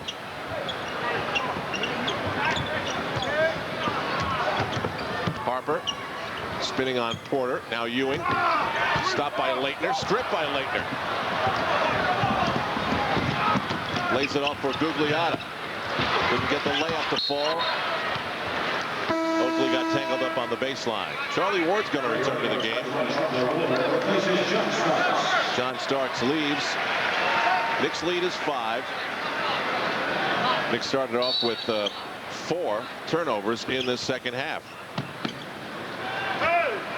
Well, that's 1 per minute. Come on, Another whistle. Derek Harper is called for the foul. Second team foul on the Knicks, so the T-Wolves will take it out of bounds. I mentioned the attendance in Minnesota. They've had some 9,000. They've had some 10. They're averaging just over 13, and that's way down in the league, 26th. Oakley gets the shovel from Ward. Harper was there for the follow if necessary, but it wasn't. Well, Charles Oakley moving quite well tonight, showing no sign of his Achilles problem that has hampered him throughout the season. Porter for Ryder. Tough pass. Handled it. Gugliotta. Another drive attempt. Draws the foul. It's on Patrick Ewing. Take a look at Charlie Ward in action here. Charlie has now played in 14 of the last 15 Knicks games. He sized things up and knew that Charles Oakley was in front of him and gave him the perfect pass. Tom Gugliotta trying to end a Knicks 6-0 run. Tom now in his 4th NBA season. Brings a 14-point-a-game average into this season, and currently averaging 16 a game. Now Gugliotta's been one of the best players on the floor. He's got 13 points, a couple of rebounds, a block shot. After that, it's Mitchell with 12, and then everybody else has single digits. Knicks have 4 double-digit scorers. Ewing, one of them, and he's leading the way. On the double, lofts it for Harper. He lofts it for the hoop. That's a 3 for Derek Harper.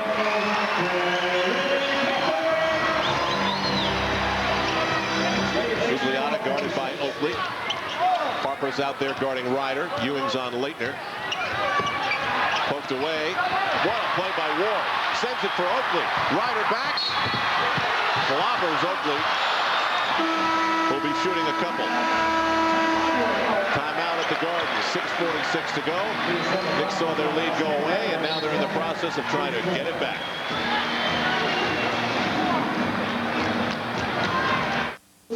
Welcome to Heathrow, Wilson. Is London what you expected? Not exactly, sir. How are we going to find our rental counter? We don't need a rental counter. We're with Hertz #1 Club Gold. Gee, it's fast. Exactly. Sir, the car's waiting on your name in light. Exactly. And there's a canopy to protect us from the weather. Exactly. You know, sir, this is just like the States. Not exactly, Wilson. You're on the wrong side of the road. Sorry, sir. In the world of credit cards, the traffic is getting pretty heavy, and it's easy to get confused by all the complicated new card offers and restrictions. But people who know where they're going use one card, Discover Card, with the cashback bonus award, the Smart Rate program, and no annual fee. For a positive impact on your finances, use the Discover Card. It pays to discover, the card that pays you back. Use it where you see the Novus sign. Time is running out, but there's one last chance at big savings. It's Hyundai's Beat the Clock clearance. Time for factory discounts up to $1,847 or 1.9% financing on an airbag-equipped Elantra. Time for a 96 accent at only $7,785. Plus, make no monthly payments for 90 days. It's the biggest event of the year. So beat it to your Hyundai dealer now, because there's no time like the present. Time is ticking away for factory savings up to $1,847 during the Beat the Clock clearance. There's a familiar man, Mike Schuler, assistant coach. And we'll go back to a Coke Classic play that'll take us back a few years ago to 1986 when Mike Schuler was announced as the head coach of the Portland Trailblazers. In an unforgettable moment, Al, as you recall, Mike settling into his position, and there he went. John, it's a classic.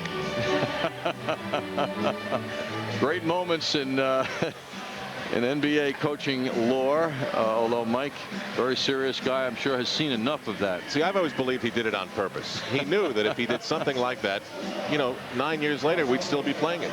He'd be in our hearts. Well, he's sitting next to Flip Saunders. And it's quite an interesting group of assistant coaches over there with the Timberwolves. Randy Whitman, a man I had mentioned earlier, next to Saunders, who's in the middle. Randy, a former NBA player, star at Indiana University. Jerry Seasting also is on the bench. Jerry, a former Boston Celtic, and now an assistant. And a guy who isn't there but is also listed as one of their assistant coaches, undoubtedly on a scouting mission, is former NBA player Greg Ballard. John, you mentioned the T-Wolves, and they're looking to improve at point guard. Derek Martin will run the show now. Leitner spins on Ewing, goes to the reverse. Ewing fouls him. It falls. T-Wolves aren't going to go away just yet. 66-58. Leitner with a beautiful reverse move on Ewing and up and under. That's what makes Leitner so tough. He can do many things, and he's got speed. Well, Ewing's been all over him. Charles Oakley gave it right up, but the Knicks don't pay. Leitner, by the way, is 1 for 9 from the floor, so Ewing is definitely bothering his offensive game. Knicks by 7. That was their lead at halftime. Ward, Rainbow. Oakley was up there just in case. Charlie beat the defense with a quick release on that drive. Martin guarded by Ward. Ewing on Leitner. Harper on Ryder. Mason on Mitchell. Oakley on Gugliotta. Leitner, and it counts. Christian Leitner getting another foul call. That's the 4th personal foul on Patrick Ewing. Well, why not get back to the man who's delivered for you? Leitner with a very difficult shot. Completing the three-point play. 4 fouls on Ewing would have to be a concern to Don Nelson. He's called out Charles Smith's number as a response. 5:47 to go in the 3rd quarter. Anthony Mason, a very quiet offensive game. He's only got 4. He draws the double. Harper way out with 4 on the 24-second clock. Ryder goes for 3. Oakley up the floor with Harper. Only little Derek Martin is back. Ain't going to stop that. And the T-Wolves calling 20. They want to discuss what's happening here. Knicks up 7. They cut it to 1. Knicks respond to go up big. They come back a little bit. Knicks respond again. 70-62. Don Nelson with specific words for Charles Oakley.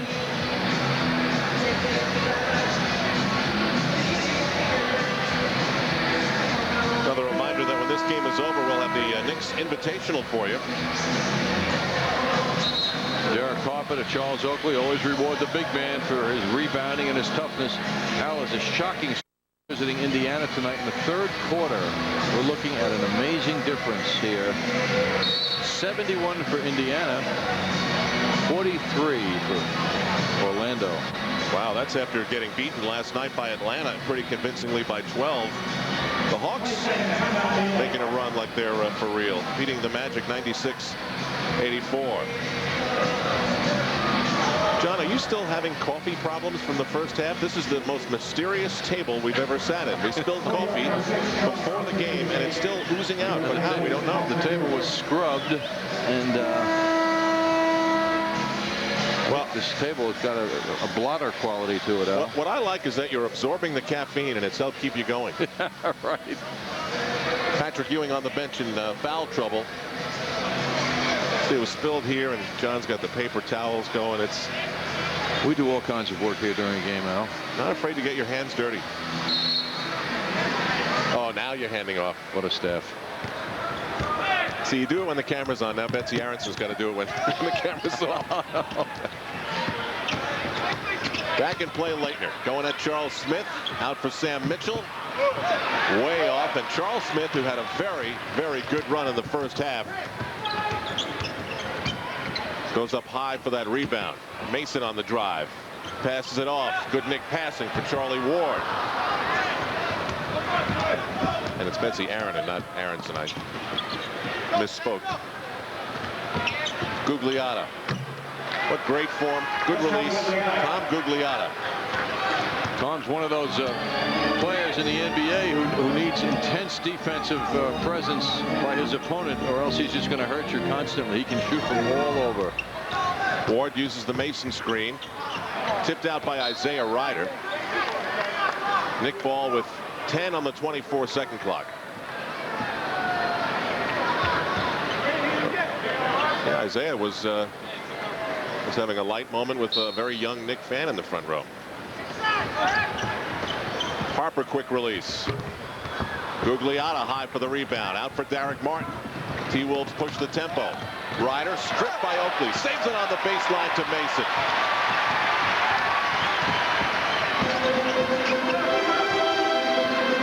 The taller Gugliotta on the shorter Harper. Oakley, now Ward. Back for Charles Oakley. This is three. Three for Charles Oakley. Oakley's got 17 points and 6 rebounds.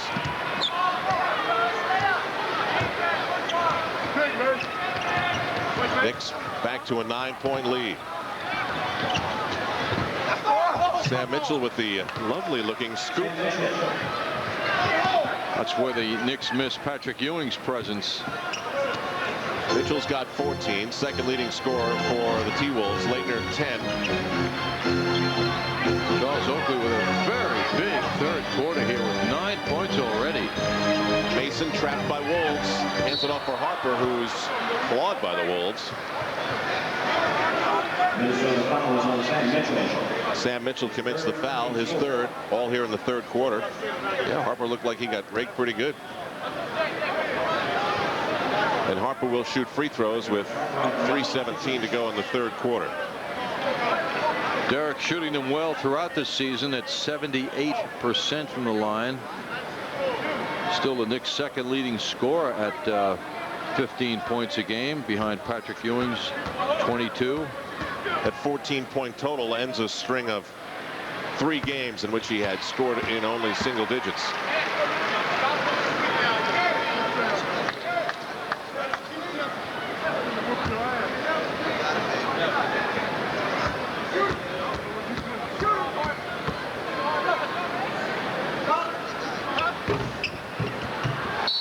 Gets the bounce. But Derek Harper, I believe, is bleeding. And as a result, has to leave to be attended to by Mike Saunders. They let him shoot the free throws, and then off he goes. Yes, otherwise, if substituted for in a foul shooting situation, when you're the shooter and you're taken out, you cannot come back to the game. Which reminds me, one of the fans at halftime told me that they heard a radio report that Magic Johnson is coming back this Tuesday. It was reported that he may come back with the Lakers next Friday to greet the Bulls. But now that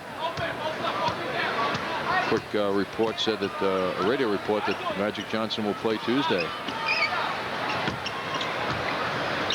Derek Martin went right through all the Knicks, and then they lose it out of bounds. Well, you really wonder what he'll have left at the age of 36 if he does re-enter the NBA. Derek Harper getting patched up. We've got a timeout. This is MSG. Starks with Jordan chasing. Ties the gap. Snapple is a proud sponsor of New York Knicks basketball on MSG Network. West Monroe, Louisiana.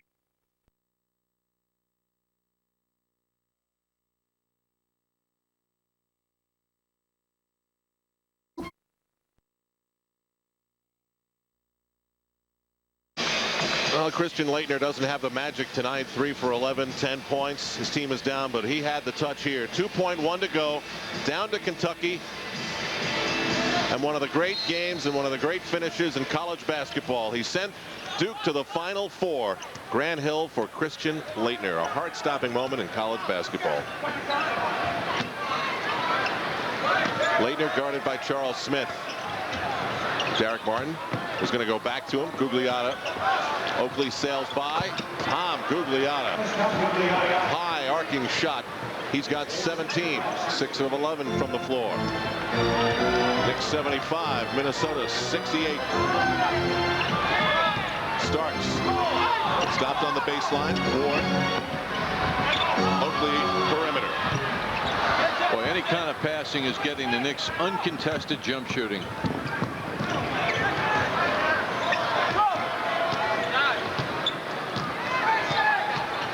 Gugliotta spins on Mason. Tangled in traffic. Laettner too hard off the glass. Oakley was thinking touchdown. Instead, he goes handoff to John Starks. They collapse on Mason. Oakley back for Mason. Stripped from the ball. Natives getting a little restless here at the Garden. 1:44 to go in the third. And Sam Mitchell makes it a 5-point game again. Well, Al, in transition, the Knicks did not pick up Sam Mitchell. He was unguarded.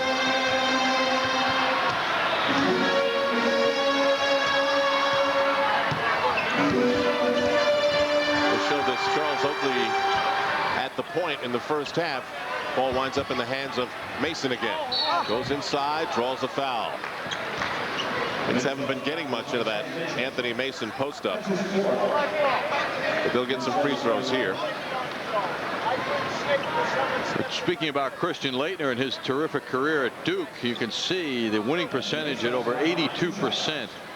Tremendous, tremendous. One of the all-time great college careers.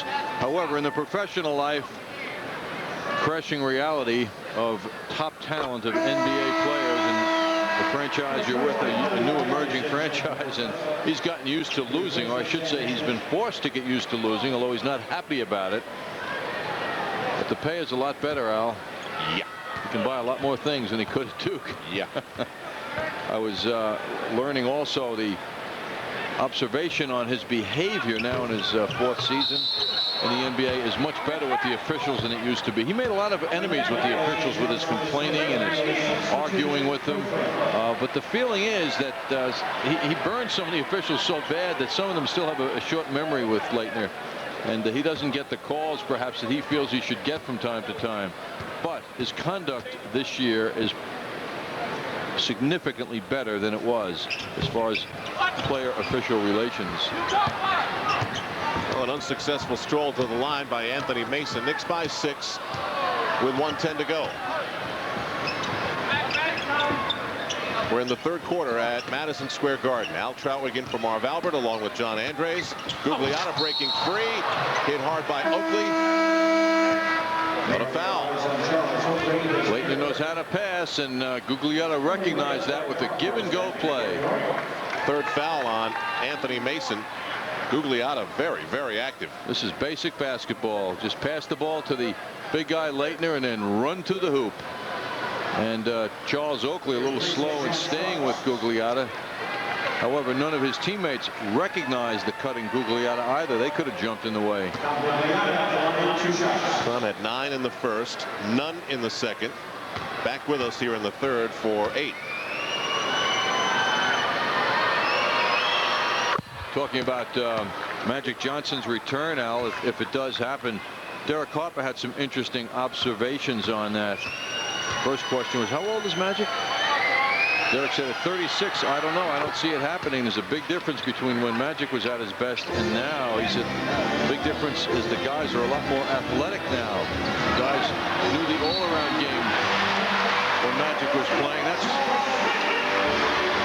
strong move inside this time again by Charles Smith, who's having a fine game.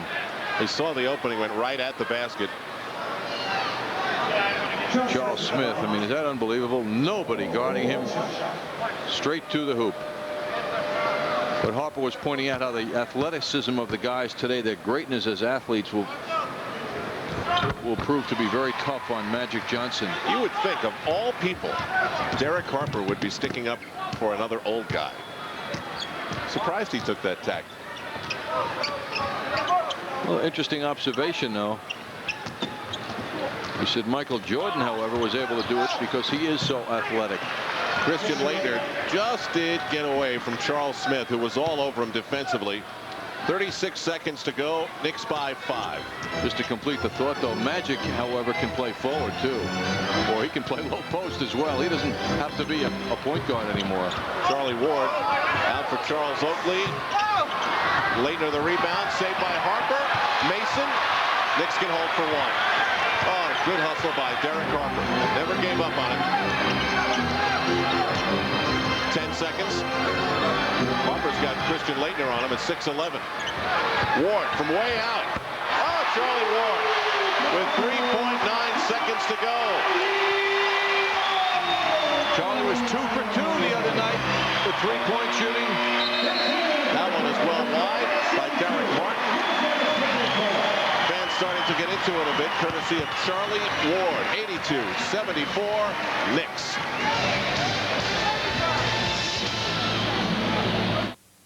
A Cadillac DeVille, a Lincoln Town Car.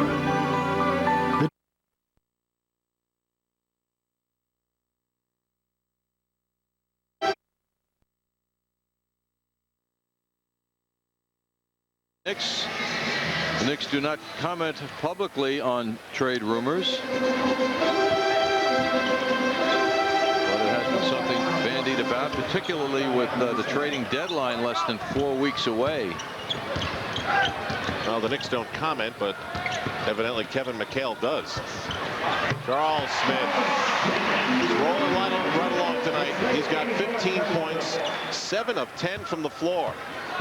Well, it started with a couple of dunks for Charles, and it's been very smooth ever since that. Derek Martin guarded by Charlie Ward. This is Isaiah Ryder, the man of whom you speak, John. Ryder hasn't had a very successful game, only 6 points and 3 of 9 from the floor. Ward, a wild shot.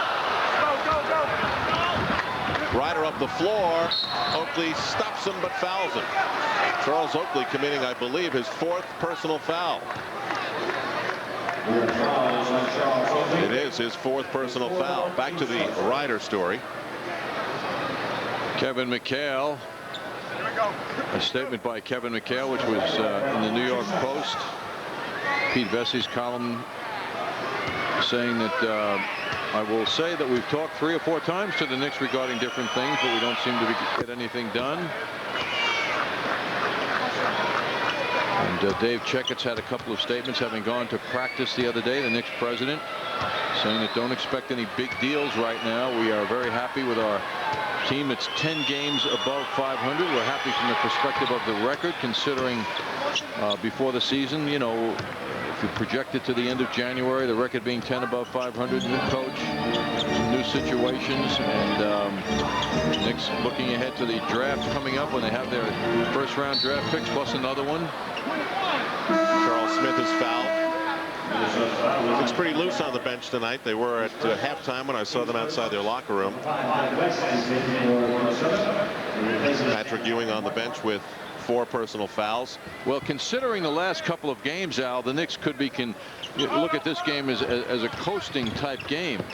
You don't have the pressure, you don't have the intensity here in the building tonight. Certainly the Timberwolves aren't one of the better teams in the league, without doubt. However, they're fairly close, and the Knicks really cannot cannot consider that they have this game won by a long shot, particularly their history of playing with 6, 8-point leads throughout a game against weaker teams. Particularly if Christian Laettner is going to hit shots like that. This was unbelievable. Laettner got the beautiful pass. Charles Smith was guarding him, then he went over to help out, but Laettner was unprotected. Christian Laettner makes it a 5-point ball game. We're 90 seconds into the fourth quarter. Laettner with 15 now.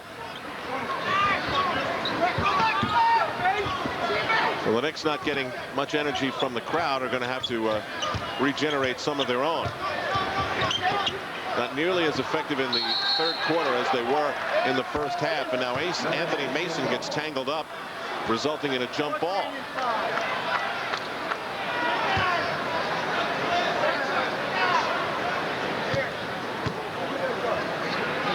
Mason will jump against Doug West. One by Mason, grabbed by Harper. Harper goes right down the middle. A lot of blue under there. Minnesota almost throws it away. Isaiah Ryder thinking three. He's got it. 84-82. It's a 2-point ball game with plenty of time left in the fourth quarter. And now an uneasy feeling here at the Garden with Minnesota putting together an 8-0 run. They didn't take a single three the whole first half, and that was their first make of the game. Oakley's pass was low. Smith traveled trying to handle that pass. Don Nelson says, I think it might be time to put Patrick Ewing back in the game. So that's exactly what he does. Anthony Mason leaves. 5 points, 8 rebounds. Ewing is back playing with 4 personal fouls. Ewing with 18 points has shot the ball well. Charles Oakley also a 17-point scorer. Smith 15 points in the game. Knicks front line, a lot of points. This is where they have to make it work, though. Christian Laettner behind the back, down the lane, rejected by Smith, saved by Rooks. Ewing got distracted with a hand in the eye at a most inopportune moment for the Knicks. He just was so totally distracted with the pain.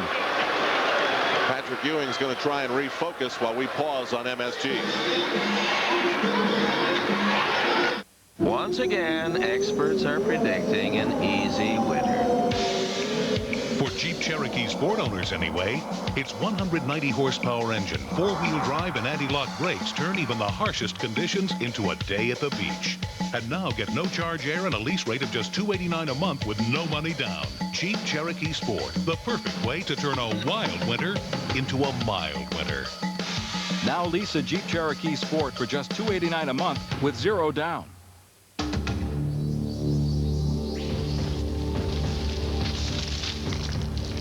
Are you lost in a financial jungle?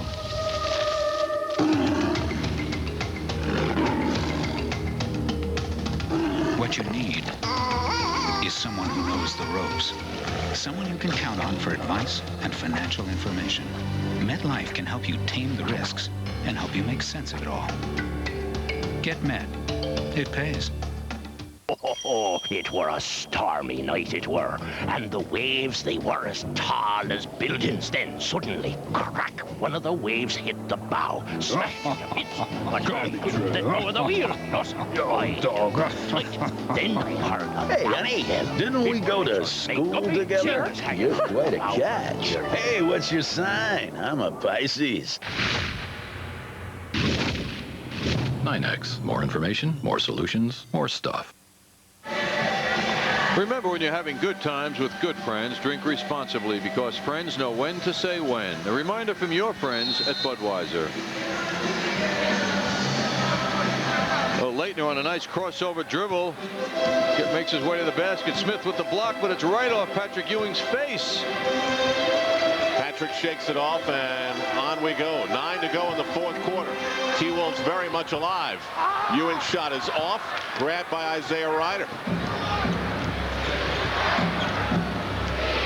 10-0 run. Wolves 3 for 5, better than the Knicks 1 for 5. Ryder has been quiet throughout most of the game, and now he's coming to life big.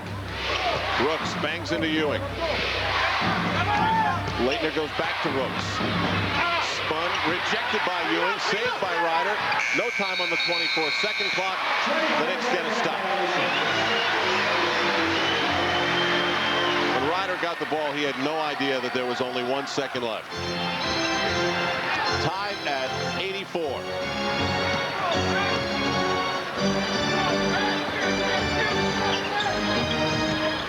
Hubert Davis for Oakley.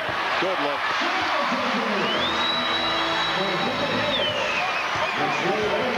Good things happen when you penetrate or try to. Doug West. Knicks passing has been good tonight, and they've recognized open people. The rookie Garnett in for Leitner. Pass was too high. A team steal by the Knicks. Ewing rushes up the floor to post up. Davis goes for a three, fouled in the act. He'll get 3 free throws. We had one of those earlier from Minnesota. We've got a timeout at Madison Square Garden with 7:47 to go. Knicks by 2.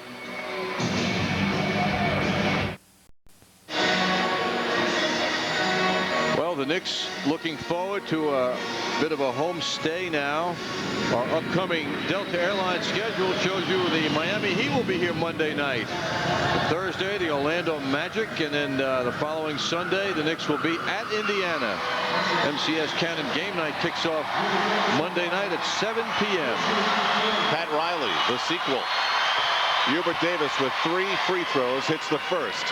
The Heat got thrashed by Chicago yesterday. Pat's very unhappy these days. That game was over early. That's 2. We're mentioning Hubert Davis's success against the Timberwolves in his career. There are the numbers. Very hefty and most impressive. 32-point game was a long-distance shooting exhibition by Hubert Davis, who will be in the competition at All-Star Weekend in that department, representing the Knicks. This went a lot closer than the Knicks would have wanted. They've lost 3 in a row at the Garden. It's been a struggle at home for a while now. They're playing a team that's 11-28. That'll tell you they're playing better basketball, winning 3 out of 5, but still. That was Garnett, by the way, on a crazy shot. Patrick Ewing. Now the Knicks respond to the T-Wolves with a 7-0 run. Doug West eluding Hubert Davis. That was Terry Porter on a beautifully thrown lead pass. Terry Porter meets Charlie Ward at midcourt. Oakley guarded by Leitner. Sean Rooks on Patrick Ewing. Doug West on Hubert Davis. Charles Smith guarded by Kevin Garnett. Ward right down the middle. That left Ewing open. Followed by Oakley. Smith grabs it. Out of bounds. Minnesota ball. Well, Don Nelson going with this front line for quite a while of Smith, Oakley, Ewing, hoping that they can totally dominate Timberwolves. Porter lost the ball, saved by Garnett. Steps away from the rubble. West, Leitner, now Rooks. He bangs it on Ewing. Leitner's open on the help out. Air ball grabbed. 24-second clock buzzes. A foul on the Knicks right at the buzzer. Hubert Davis commits the foul.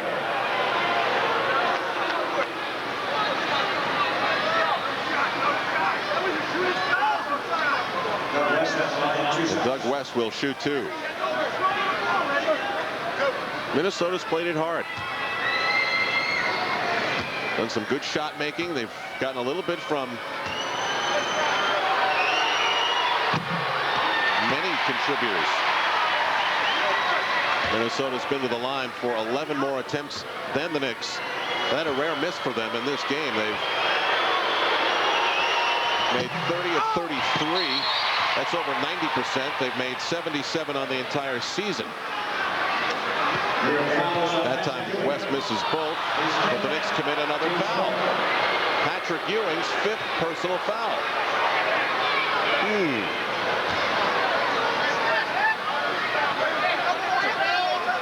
See Ewing with that left elbow shove to Leitner. A lot of times that's a reflex shift. Sometimes you don't even realize you're doing it. It's just a sense of something that you can get rid of your man by doing that. But unfortunately, that is a foul. And with plenty of time remaining, Terry Porter lost it on the sideline. Ed Middleton, the official, was right on top of it, said he touched it last out of bounds. Knick ball up 5, 6:15 to go.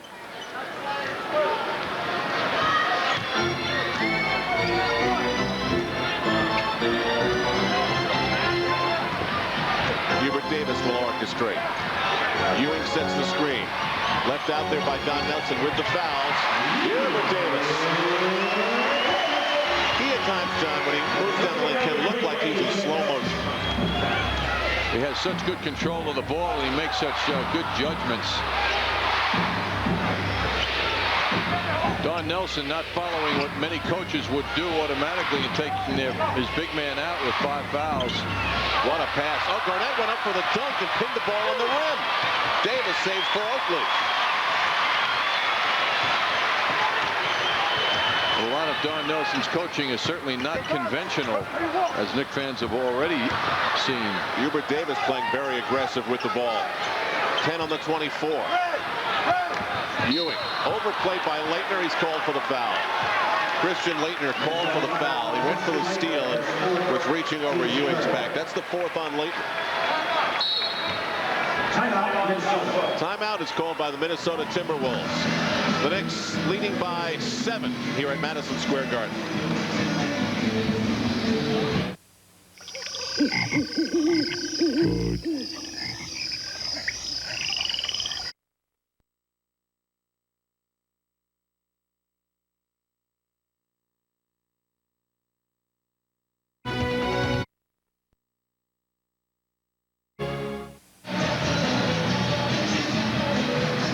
At the Garden, the Minnesota Timberwolves trailing the Knicks by 7, wondering whether they can do what they've done only once before, and that's win here. It was 1991. Sam Mitchell had 20 points. Mark Jackson was in there. Ty Corbin had 22. The final score was 93-89. That was the night the Persian Gulf War broke out. The Minnesota Timberwolves have only won once here. Knicks have won now 8 straight games over Minnesota. One of John McLeod's unhappy memories as a Knicks coach. You know that. Sam Mitchell's back. Well, he had a good game that night, John, and here 5 years later he's having another good game. 16 points and 5 rebounds for the T-Wolf co-captain. Knicks on the inbound with a fresh 24-second clock. 5:17 to go. Knicks shooting 49% for the game. Alley-oop from Davis. Ewing missed the layup. Became more of a jump shot, actually, as Patrick was going away from the hoop. Knicks were killing Minnesota on the boards at halftime. They now lead by only 2 extra rebounds. So Minnesota has turned up their work ethic. You think Minnesota would put Rooks down low and let it try and lure Ewing into that 6th foul, but they don't seem to be giving that much attention. Hubert Davis called for his 2nd foul. Flip Saunders calling out Tom Gugliotta's numbers again. Ewing left out there with 5 personal fouls, and Isaiah Ryder steps to the line. Quiet game, 11 points for Ryder. Coming in tonight as a 19-point-a-game scorer. You always fantasize, John, anytime a player is rumored to be involved, where would he fit in? Are you trading for character, or are you getting a character? Well, in Ryder's case, you would be trading for talent because he's got plenty of it, but he has a checkered past when it comes to his off-the-court behavior. Ryder makes the free throws. It's a 5-point Knick lead. Just under 5 minutes to go in the 4th. Charlie Ward remains out there, but Derek Harper now rises up for the Knick bench for crunch time. Ward got in there, got the rebound and the tip, but the numbers were not in his favor. Charlie has to think more at times like this. Don Nelson gets a tee. As Minnesota came across midcourt, Ed Middleton was quick on the trigger. obviously a verbal thing, and the displeasure is obvious too. Don Nelson's intensity is showing as he works the sidelines. Just saying, Al, Charlie Ward has got to, in situations like now, although he's leaving the game now in favor of Derek Harper, think more about elevating his teammates instead of looking for the shot. Gugliotta on the inbounds as Harper rechecks into the game. Leitner draws a crowd. Mitchell. Sam Mitchell keeping it going. 18 points. You see the rebounding edge to Minnesota in the second half. Big part of their success. Foul on Sam Mitchell. He, like Leitner, was overplaying Derek Harper. Fifth on Mitchell, so he's got foul troubles of his own. Charles Oakley's back into the game with 4:08 to go, replacing Charles Smith. Smith hears it from the crowd, and this is well deserved. 15 points, 5 rebounds, 3 blocked shots, 7 of 11 from the floor. They clear it out for Patrick Ewing. Now Derek Martin doubles. That leaves Mason open, and Harper likewise. Harper missed the 3. Mason hard on the tip. T-Wolves very much involved. Down by only 2. Gugliotta for Ryder. Leaning the wrong way. Derek Harper dealing with Ryder on a clear out now. It's 1-on-1. Ryder the soft bouncer for Martin. Back for the former UNLV star. Ryder with 5 on the 24 for 3. Hubert Davis the rebound.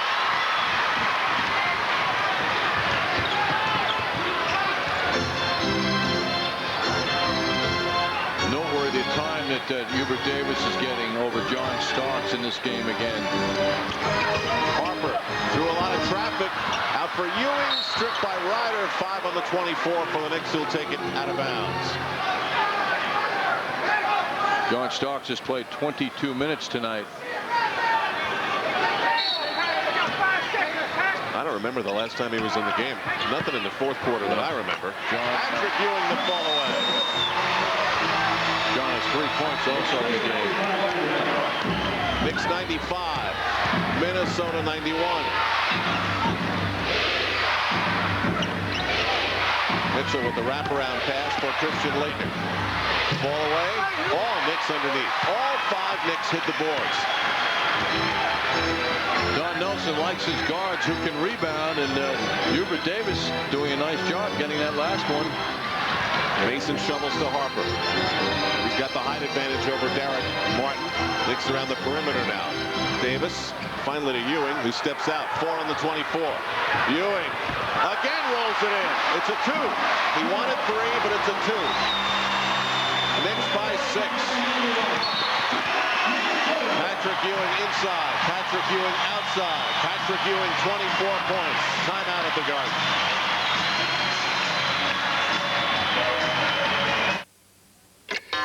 You never really know when you'll need cash. That's why you need a Discover card. Use your card to get cash during business hours from financial institutions and select merchant locations, or 24 hours a day from thousands of ATMs. The Discover card. Because when you need cash, timing is everything. It pays to Discover, the card that pays you back. Use it where you see the Novus sign.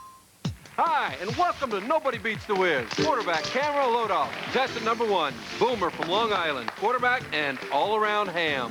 Contestant 2, Bill from Jersey. Quarterback turned broadcaster with the softest hands I've ever felt. Bill, being the home team, will compete blindfolded. Of course, he is using a Fuji camera with Fuji's exclusive drop-in loading. Gentlemen, load your cameras. And the winner is Fuji cameras, and Nobody Beats the Wiz. If Bill can load one, so can you. Here's a look at the Marriott Marquis Skycam. Well, the Knicks going to their big man, Patrick Ewing. Patrick on the jump shot, right on target. And he has been rolling along. Now we'll take a look at the last shot. Patrick, thinking he's in 3-point range, goes for the long one over Leitner, who's pressuring him, but he couldn't stop it. Ewing looking for the 3, but it was a big 2. The New York Marriott Marquis, Broadway's biggest hit.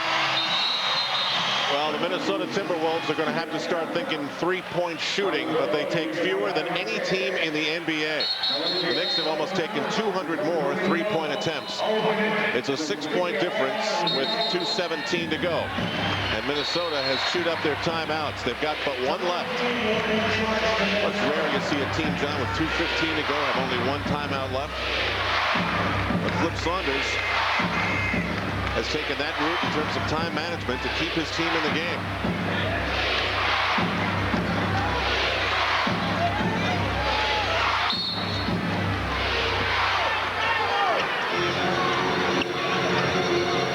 Knicks on the intercept. I don't know who Sam Mitchell was throwing it to, but whatever was supposed to click between he and Leitner. That was unbelievable. I mean, Patrick Ewing stood there and the ball was thrown to him. Hubert Davis gets the Ewing screen. The pick and roll. Ewing again. Patrick Ewing taking control in crunch time. That's the way he's been for the last couple of weeks. And he's been big again for the Knicks. Ware with a block by Ewing. He's made 3 straight, has 26, and the Knicks have an 8-point lead. 1:40 to go. We're talking dominance by the big man, Patrick Ewing, taking things over here. Harper for Davis, quick release, 3! That could just about seal it. Boy, you get the feel, you know, this has the look of the Knicks have been playing around, and now they're just closing it out with bombs. A 9-0 run. Foul by Oakley on the perimeter. 5th foul on Charles Oakley. Tell you, Al, Don Nelson has to be happy with the way the ball has moved on offense tonight. There's Hubert Davis. Hubert getting better at shooting under pressure with a man really up in his face.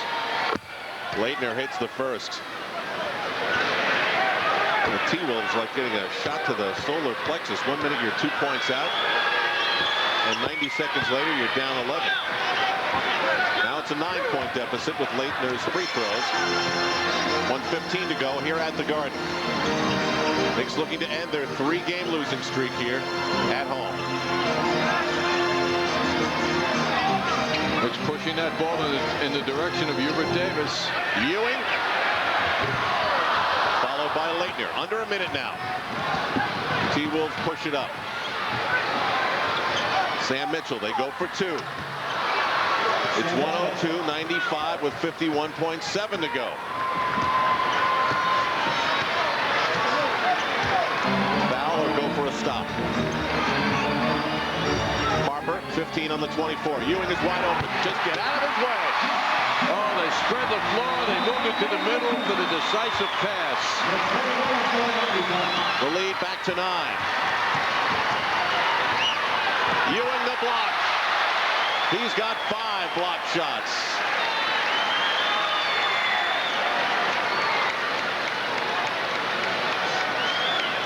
It's as if he's saying with his ability, I didn't like the way things were going, and I'm going to change it. And he did it. Derek Martin well off. Second bounce. Kept alive. It's Oakley. Knicks can almost play for 1. Charles Oakley with his 10th rebound, Mason with 10, and Ewing with 10. The starting front line, 10, 10, and 10. Minnesota's put up the white flag. Knicks up by 9. 10 to go. The 24-second clock will expire before the game clock. Everyone's walking off, but they're going to have to play the last 1 point something. Everybody has to get back out onto the floor. They've got to play the last 1.2 or 4 or whatever it was. Knicks loose and very happy at the way they were able to close this one out when it counted. And here they just drop it in. That's it. It is all over at the Garden. The Knicks have beaten the Minnesota Timberwolves. For them, the 19th defeat, 10 points or less. They couldn't handle Patrick Ewing in crunch time. Ewing, 28 points, 10 rebounds, 5 blocked shots. He's been so strong. And the Knicks win it by the score of 104-95. Deb Kaufman will begin our post-game coverage. And don't forget, we've got the Sharp Electronics Knicks Invitational game still to come on MSG.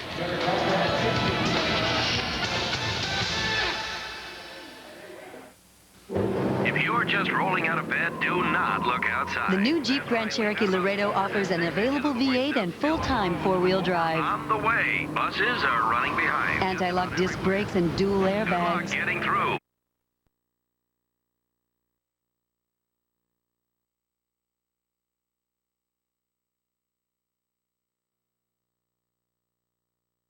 From Patrick Ewing. In the middle going against Christian Laettner. This made it 95-91 as the Knicks pulled away by 4 points. Late in the fourth quarter, Don Nelson made the decision to go with Patrick Ewing even though he had the 5 fouls, and the decision paid off. Ewing with the fadeaway jumper there, and then he picks one off. He was active on both sides of the floor, and Patrick Ewing with 28 points, 10 rebounds, and 5 blocks.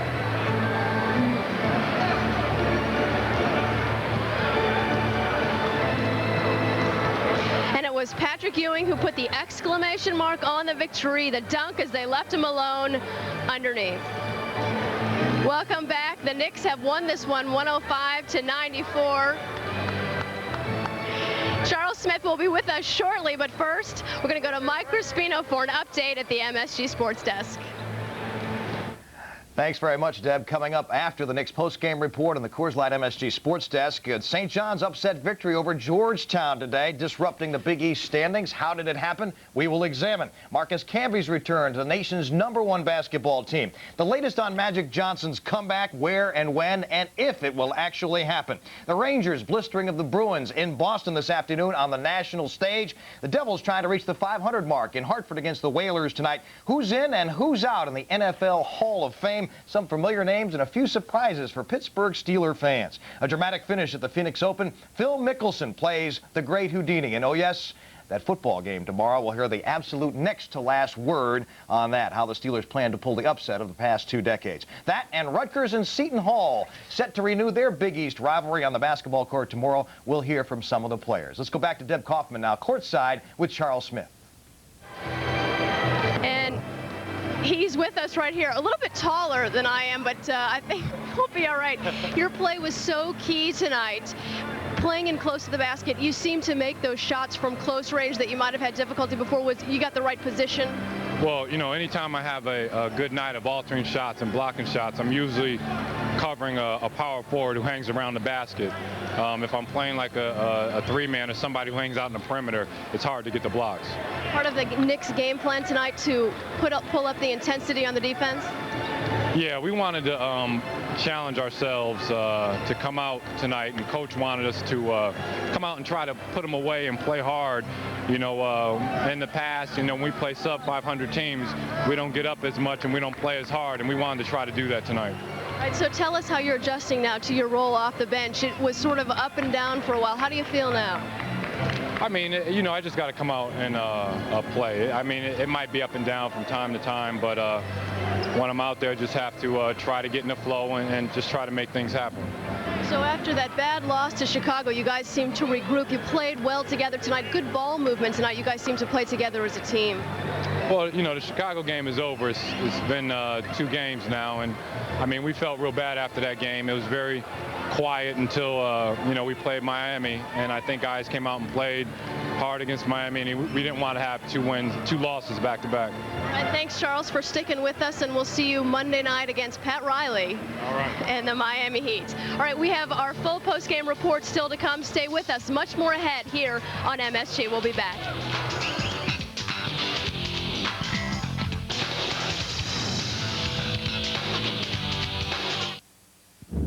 In a head-to-head shootout to introduce three-point play from the New York Lottery, basketball legend Earl the Pearl Monroe and Steve Scratchy Jackson.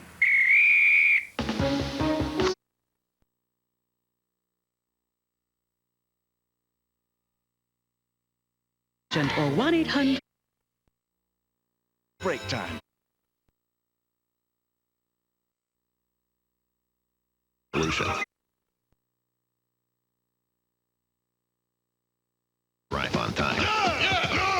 voice when he's getting sacked. Yeah!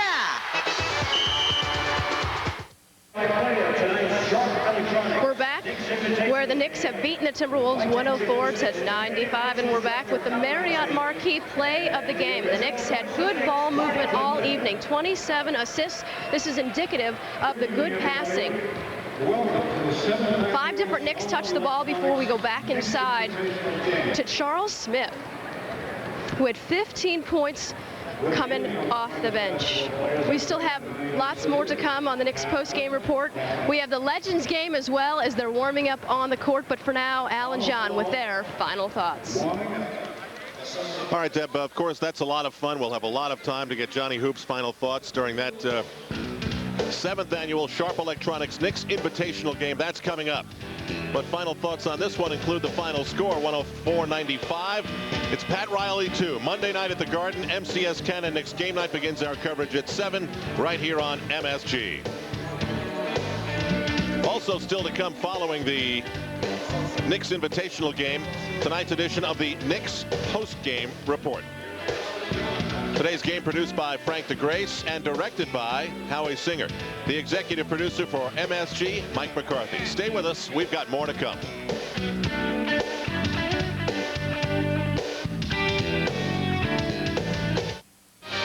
New York Knicks basketball has been brought to you by Beechwood Aged Budweiser, the king of beers. This Bud's for you. By Foot Locker, where it all begins. By the Discover card. It pays to discover. The card that pays you back. By Hoover, the #1 name in floor care. Nobody gets the dirt like Hoover. Nobody. And by the United States Postal Service. We deliver smart solutions for you.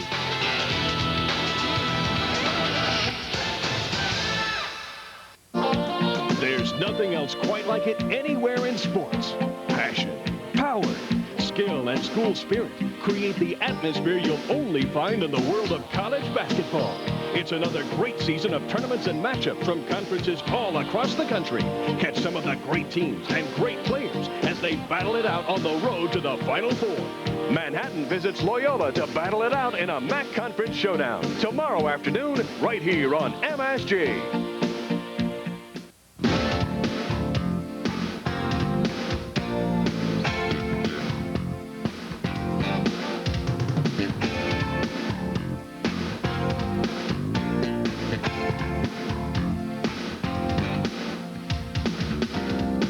The New York Knicks post-game report is brought to you by Citibank. For banking anytime, anywhere, any way you choose. At Citibank, the city never sleeps.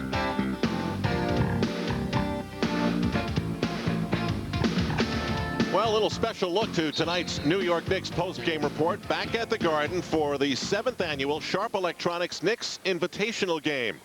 Start things off with Mel Killer Davis and the white-clad NBA team. Now, they've taken some liberties here. The blue team is supposedly the Knick team, and Red Holtzman and Dick McGuire are guiding this team.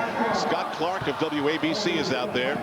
This is Dean the Dream to Ray Williams. He blew the layup. He was waving for the fans to start cheering when he first came out, John, and he got a chance to touch the ball. Here's the NBA team, John. A lot of familiar names there. The Blaze, all-time leading scorer in college basketball, Carol Blaze Jowski, Freddie Crawford, ex-Knick, Johnny Green. Will certainly bring back happy memories for Knick fans.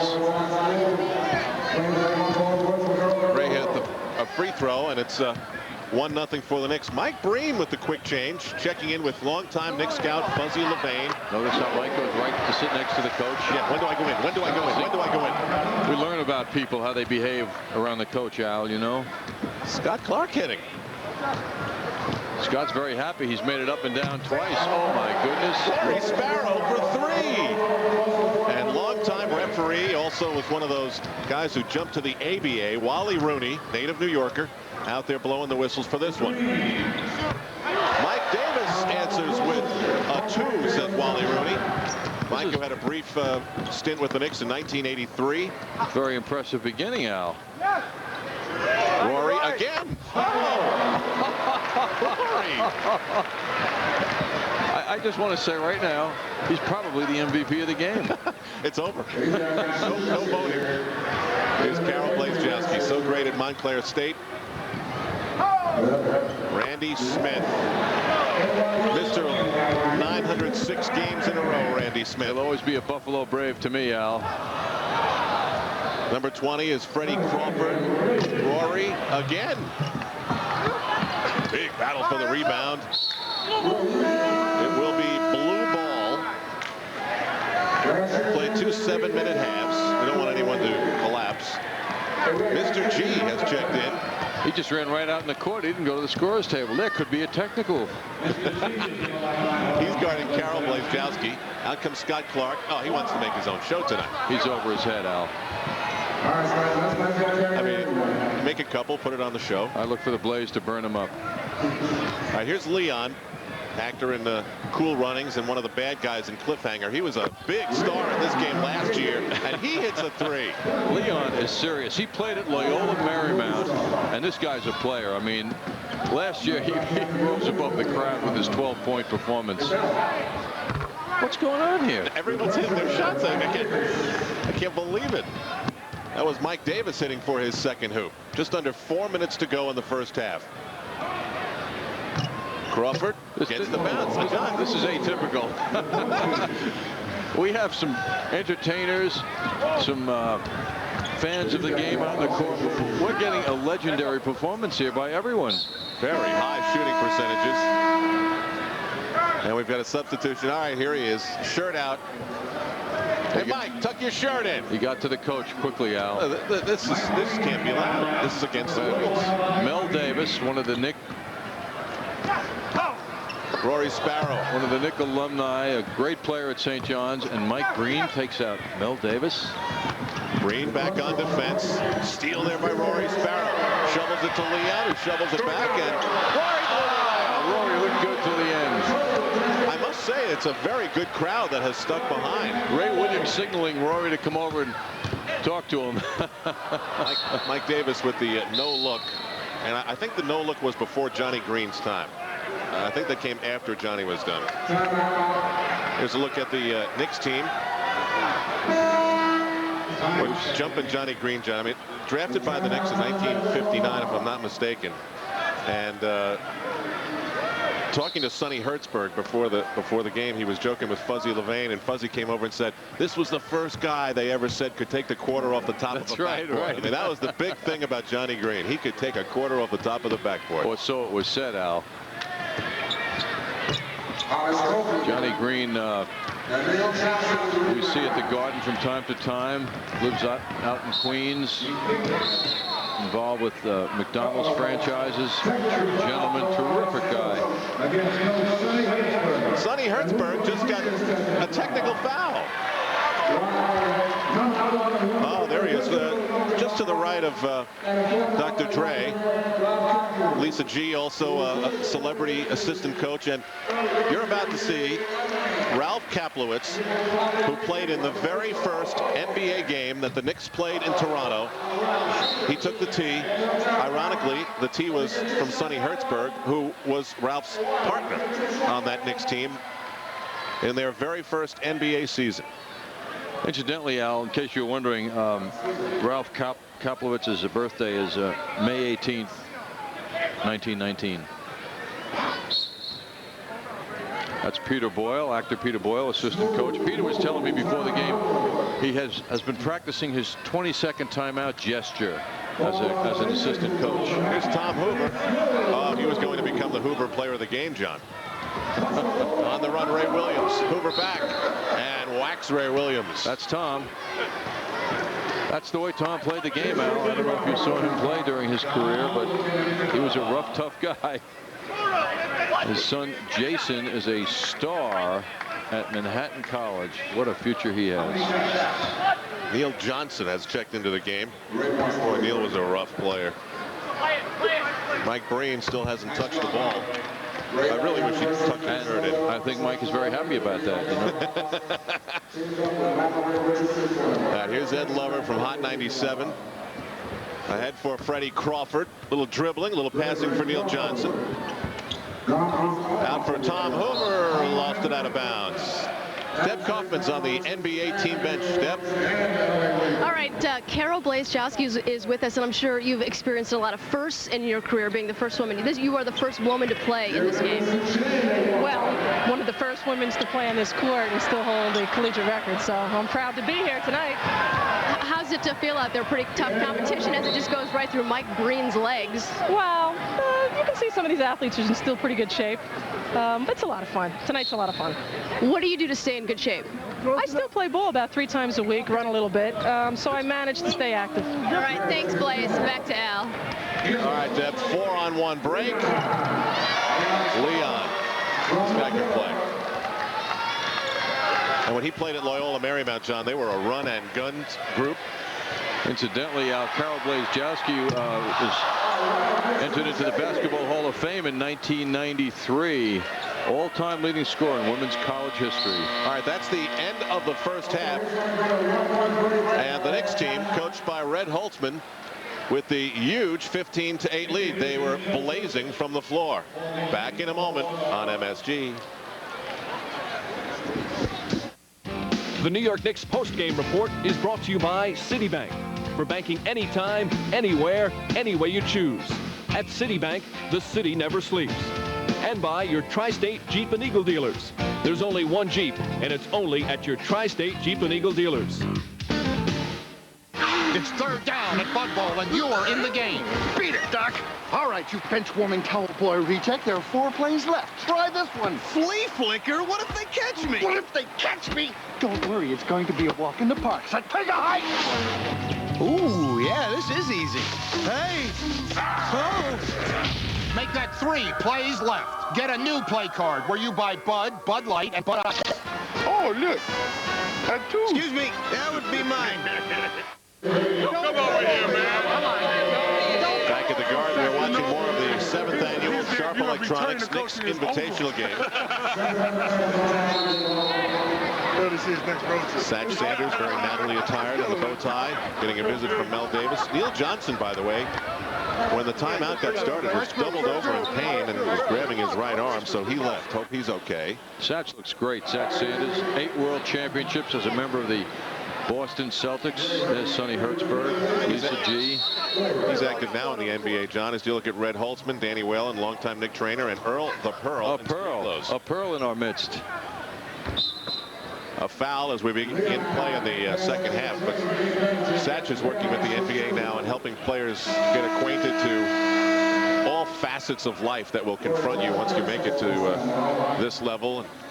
Get the big paychecks and so forth. Ray Williams leaves. Oh, Ray smilingly coming off the court. He's changed. He never liked coming out of games.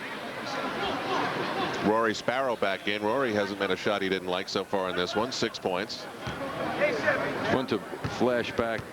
Ray Williams averaged 20 a game for the Knicks in 1979-80 season. He's with the Knicks for 4 years. When I see Ray, I think Gus. When I see Gus, I think Ray. Gus Williams. Both Mount Vernon legends. Oh, Hollis Copeland with a slam. I would say he looks pretty good, Al, don't you? Yeah. Hollis, like a thoroughbred. Copeland almost on the steal. Oh, nice stroke from the corner. Blaze picks it off. See, the Blaze is a real player. She's with the game. She's playing, as she said, 3 times a week, and she's giving it up. We want to see her shoot the ball. Yeah, enough of this unselfish stuff. Leon on the run, dribbled it off his foot, out of bounds. Leon's upset they didn't go for the alley-oop. The Blaze scored 52 points here at Madison Square Garden against Queens College in 1977. Well, that's the record she was talking about with Deb Kaufman. Rory Sparrow running with Leon. Back for Sparrow. Reverse. Well, it's a blowout. 20-10. 5 minutes left in this tilt. Johnny Green. We got a little jump left. Mel Davis. Leon. Blaze playing fundamentally sound. Back on defense. on the interception and a change of possession. We go to Deb Kaufman, who's on the Knicks bench. All right, Ray, you seem a little winded. How you feeling out there? I feel good. I really do. I've been running, you know, and I'm just not trying to do a lot in a short time so I won't get any unexpected injuries. I'm just out here trying to have fun, break a good sweat, and get some of the other guys that are really not too familiar with basketball involved. How are the celebrities? Are they keeping up? Yeah, they're a little winded, but I think a lot of times you don't think about that when you're having a good time. You know, when it's one of them long, drawn-out things, then it gets to you much quicker. But I think these guys really enjoying themselves, and it giving them a little extra push out there. All right, thanks. I think I'm being pushed off the bench here. Back to Al. Yeah, they're running out of chairs down there. Mel Davis would take at least one. Ray Williams, 78 to 81, and then back for a second stint in 84. Mike Breen, the Fordham Flash. I don't think he's done much. He's staying out of trouble, Al. Yeah. Mike has, as you know, a very fine jump shot. And meanwhile, Clyde is thinking wonderful things about his partner right now. Green on the defense. Oh, nice. Hook by Randy Smith. A flashback. We always used to see Randy Smith at the end of fast breaks. Never knew he had a hook shot till now. Mr. G, go for it, said Rory. Imagine if that were... Breen touches the ball. Think he'll pass? Think he'll pass out? Yeah, he does. Mr. G for Leon. Leon, look left, spin right. Well, you got Rory Sparrow and you got Leon, and they've been outstanding. Eric Merlis even staying overtime, John, to keep stats on the game. That's dedication. Leon from long range. John Turturro, native New Yorker, noted actor, up on the break with Randy Smith, who takes Mike Breen to the hoop. John Turturro with an assist. He is in the official book. Well, this game is winding down now. 2:15 to go. Substitutions here. Ray Williams checking in. Rory Sparrow just looked up in the crowd, John, and a friend said, take the three. And I think Rory almost listened to the fan. Rory's got the MVP trophy already, I suspect. No need to pump them up. Ed Lover back in, number 97. How did they come up with that? I look for Mike Breen to take a shot now. I know his son Michael probably has been. Oh, he's been allowed. Oh! Been allowed to stay up to see this. That's it. That's it. The request for 15 VHS copies will be coming in the morning. Oh, boy. He hasn't stopped smiling. No, and he won't. All net. Hey, Mike, they want you to tuck your shirt in. Very impressive shot by Mike Breen. Tom Hooper was posting up, John, but there was no one defending him. Ray Williams. Big pass for Rory. Oh, Breen again. Mike is fulfilled. He needn't shoot anymore. Mr. G off again. Mel Davis. Oh, nice. The long-range shots are really going for them. Now, if Mel was doing that in 73, Al, he'd still be with the Knicks. Blaze on the steal. Blaze for Ed Lover. Grabbed by Mr. G. Ferocious rebound. 40 seconds to go. 40 seconds to go. 40 seconds. Knicks by 13 in a huge win. This has been the most impressive shooting performance that I've seen. There you go. Carol Blazejowski with a chance for a three-point play. Ray Williams continues to foul her. Yes, this is memorable in sharp invitational history. Certainly the best shooting performance we've ever seen. Watch out! My personal root infection. And you're right. With 27.9 to go. Both Knick teams are going to win today. The real ones and these Knick players. 27-17. Mr. G. Oh, everybody's going to have a good memory. Will that get replayed on WPIX? He went from cold front to warm front with one stroke. Rory to lock up the MVP. He's got it. Copeland blew the buzzer sounds. Fun had by all. It's always good to see the familiar faces. Al, this tilt was characterized by quality, I'd say. Without a doubt. 8 points for Leon, 8 points for Rory Sparrow, and this deuce by Mike Breen. Oh, I knew he had the good jumper, and he backed it up. Beautifully done by Mike Breen. Rotation and release. Nothing but net. But now he's really soaking it for a little too much, John. He's going to be difficult in coming weeks.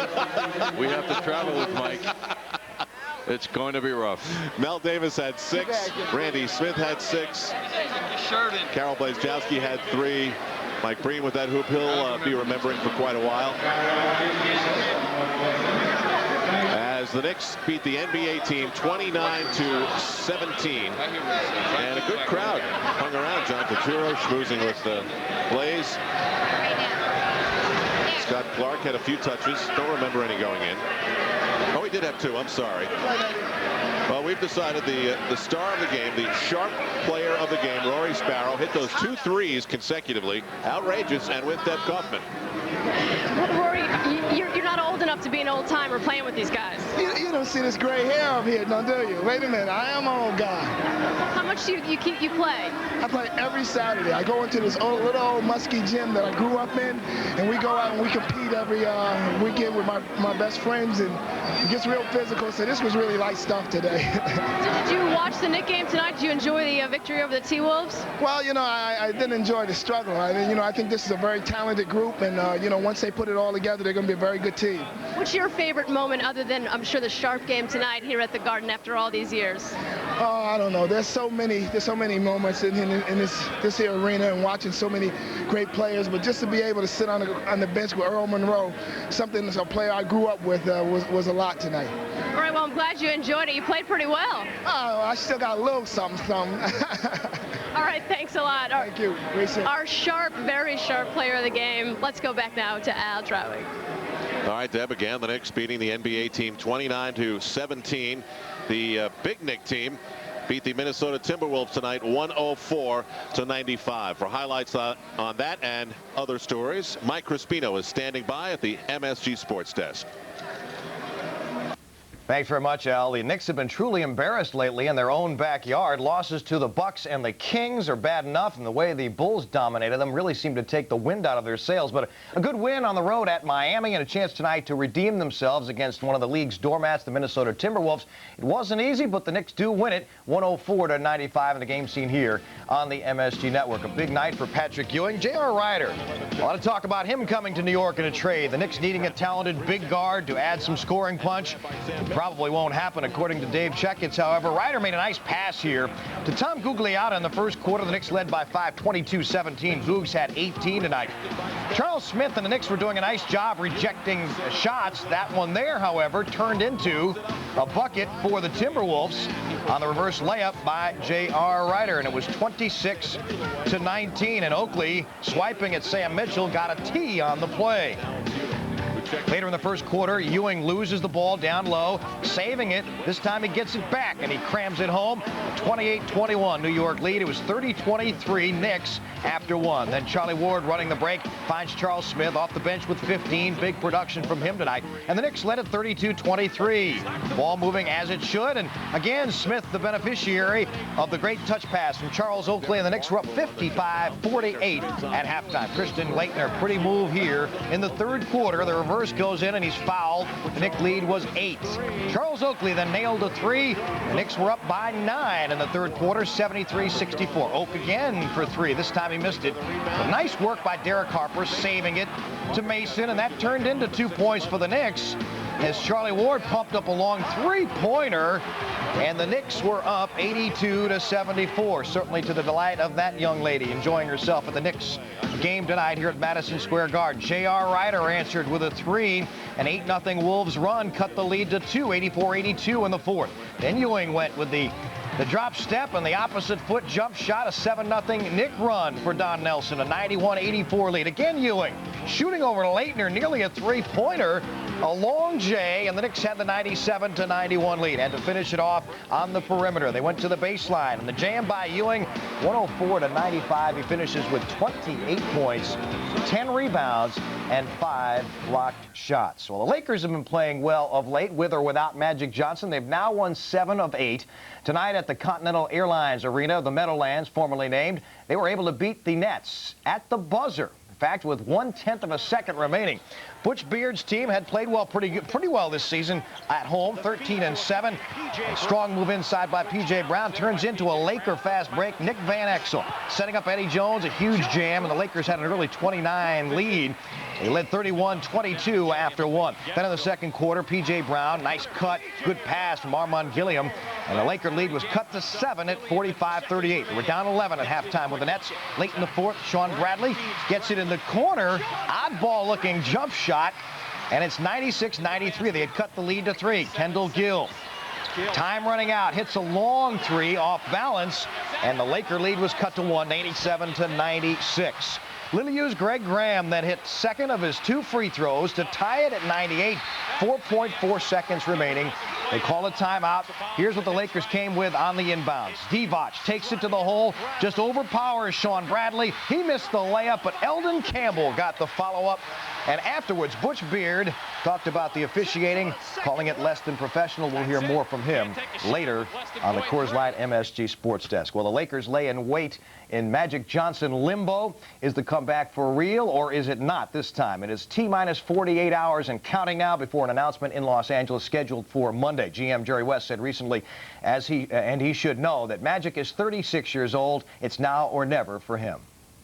When you have Irvin as a business suit who's a owner, and you have Irvin with a clipboard or whatever who's a coach, and then Irvin as a peer who's a player, and one of the greatest who ever thought about playing the game. And he plays it like most people dream about it, and to have the opportunity to be on the same court with him has been exciting for them. And they see him in a whole different thing. Now he's one of the guys, and they love him. All right, the NBA scoreboard tonight, we had an interesting game with Indiana and Orlando. As we check out the scoreboard in the NBA tonight, Indiana and Orlando. First, we'll get some highlights. Brian Hill looking on. The Magic in lots of trouble at the Market Square Arena. Big three-pointer from Reggie Miller. And here come the Pacers again. More long-range shooting from Miller, this time from way downtown. And it was really a rout as Orlando just didn't come to play.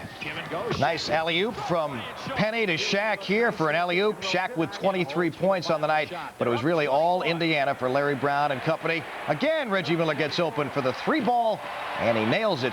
Indiana with a big win over Orlando tonight, 102-79. The Magic are 9-12 on the road so far. Team record 14 straight home wins at the Market Square Arena for Indiana. Miami 102-85 over Cleveland. Rex Chapman a big night.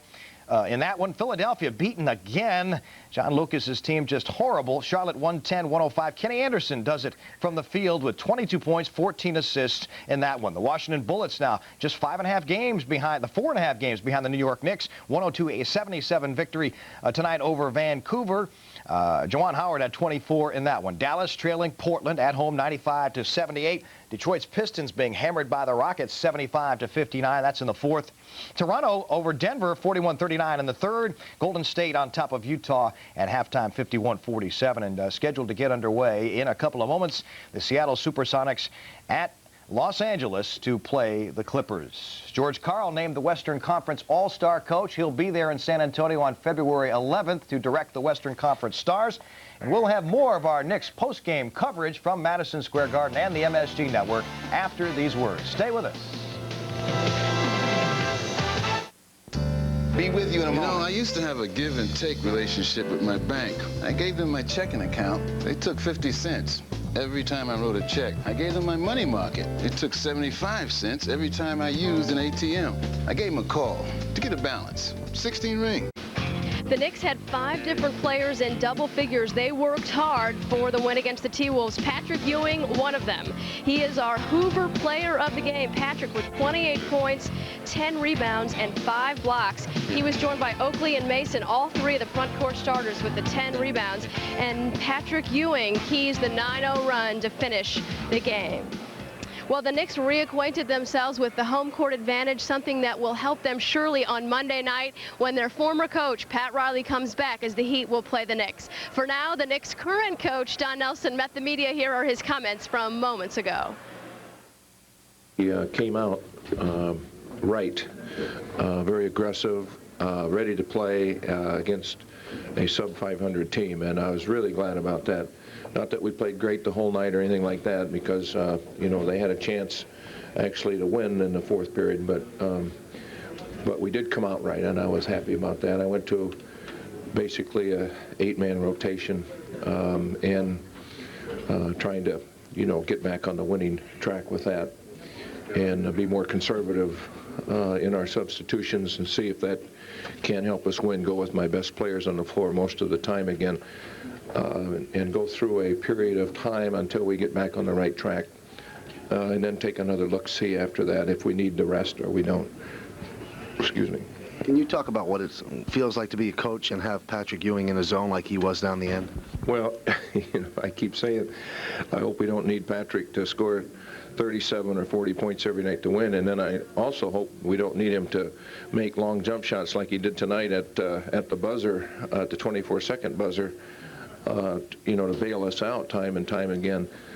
We really needed more things going to the basket, and we were encouraging our players to drive to the basket and make plays, and when that happens, a lot of times your center is the guy that's open because you draw the shot blocker, and so we did find him, but boy, he made some hard shots, and they were very timely, no question about it. We needed him, and he came through. With the 8-man rotation, is this to say now that Charlie Ward is in that set 8-man rotation? I've been playing him the last few games because you know, he's really improved with the first 41 games, and he's just getting better and better. So I'm moving him in and playing him a little bit more. I can't tell you that what I'm going to do the next game, because also I like Gary very much, and Gary's won 4 or 5 games for us this year. Without him, we wouldn't have been able to win. So I'm comfortable really with both players. But I think Charlie, you know, adds a little bit more in terms of rebounding and driving and making plays at this particular time. He's playing very well. So I can't answer that with an affirmative. But right now, he's looking pretty good. For Charlie at this point, is it mostly about gaining confidence? It seems like each time he's on the court, more and more comfortable. I don't think he's ever wanted for confidence, to be quite honest with you. He's a very confident young man. I think just through a lot of hard practices, going against Gary most of the time, he's learned a lot. And then get his nose wet, you know, here and there. We've thrown him in there. We've put him in the game at crunch time a few times. He's come through. I can't tell you that he hasn't hurt us on occasion because he's really a first-year guy in the terms of playing minutes. So I can't tell you that he hasn't hurt us occasionally, but he's helped us a lot more than he's ever hurt us, and that's the only way he can learn is if I throw him in there. And we think he's going to be a big-time player someday. So I think it's that time of the year or whatever that he's earned a chance to play a little bit more. Don, how do you think going to an 8-man rotation will benefit these guys right now? Do they just need to settle down a little bit after the trouble they've had? Well, we've got to start winning games. It's really as simple as that. We have to start playing better and more consistently. And you know, in the history of my coaching career, when teams have gone through tough times, I've shrunk the roster a little bit and gone with less players, try to get my veterans on the floor more of the time. And I'm trying to do the same thing now. But I can't do that for the entire year. My bench has got to come through, and I'm not blaming the bench, believe me, because people like Doug Christie, and when he's had his chance, has played well and has helped us. But I don't know any other way to do it, so that's what I'm trying to do right now. Can you talk about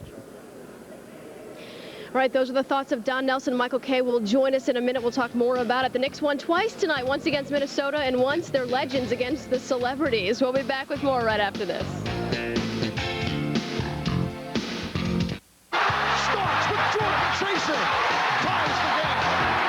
Minolta is a proud sponsor of New York Knicks basketball on MSG Network.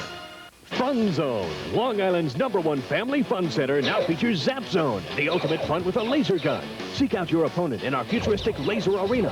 Fire your gun and zap the enemy, then try to destroy the enemy's base. Come alone or with friends and turn your birthday party into a Fun Zone laser tag party. Be the top gun. Fun Zone Laser Tag. It's laser like you've never played before. And after the game, check out our virtual reality and other exciting games. Zap Zone at the Fun Zone, 229 Route 110, Farmingdale. My parents were arrested and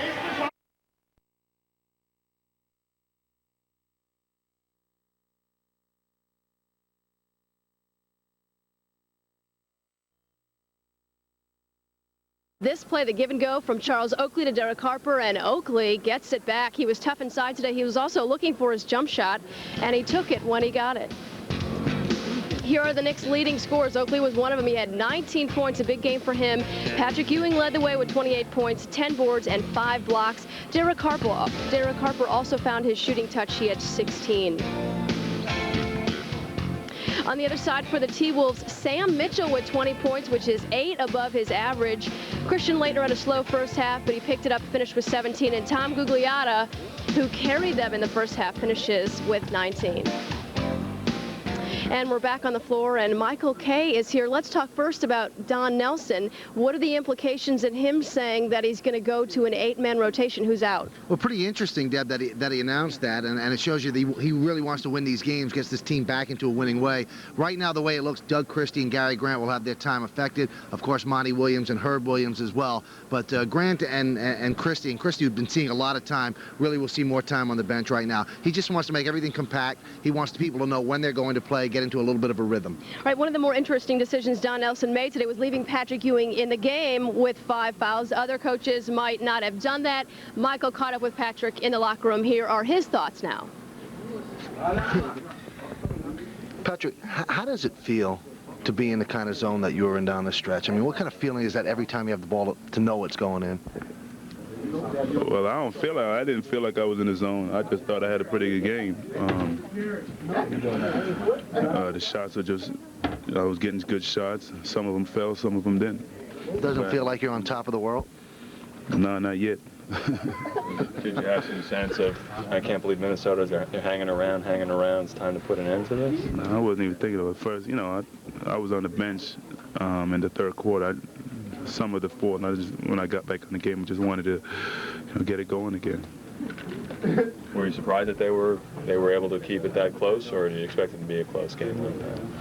No, I mean, we feel that we're a better team than they are, but some nice things just don't go right. And, they hung around. They did what they needed to do to hang around, but we were able to prevail at the end. Patrick, got Miami and Orlando coming in this week. Is this a good chance to kind of reaffirm what you guys are capable of doing on home court? Well, right now, I'm not even thinking about either one of them. We definitely want to beat them. But we're just going to take it a game at a time. Coach Nelson just said to us that he's going to shorten the rotation to 8. Do you think that's going to help matters a little bit? That's his job. I'm staying away from that for right now.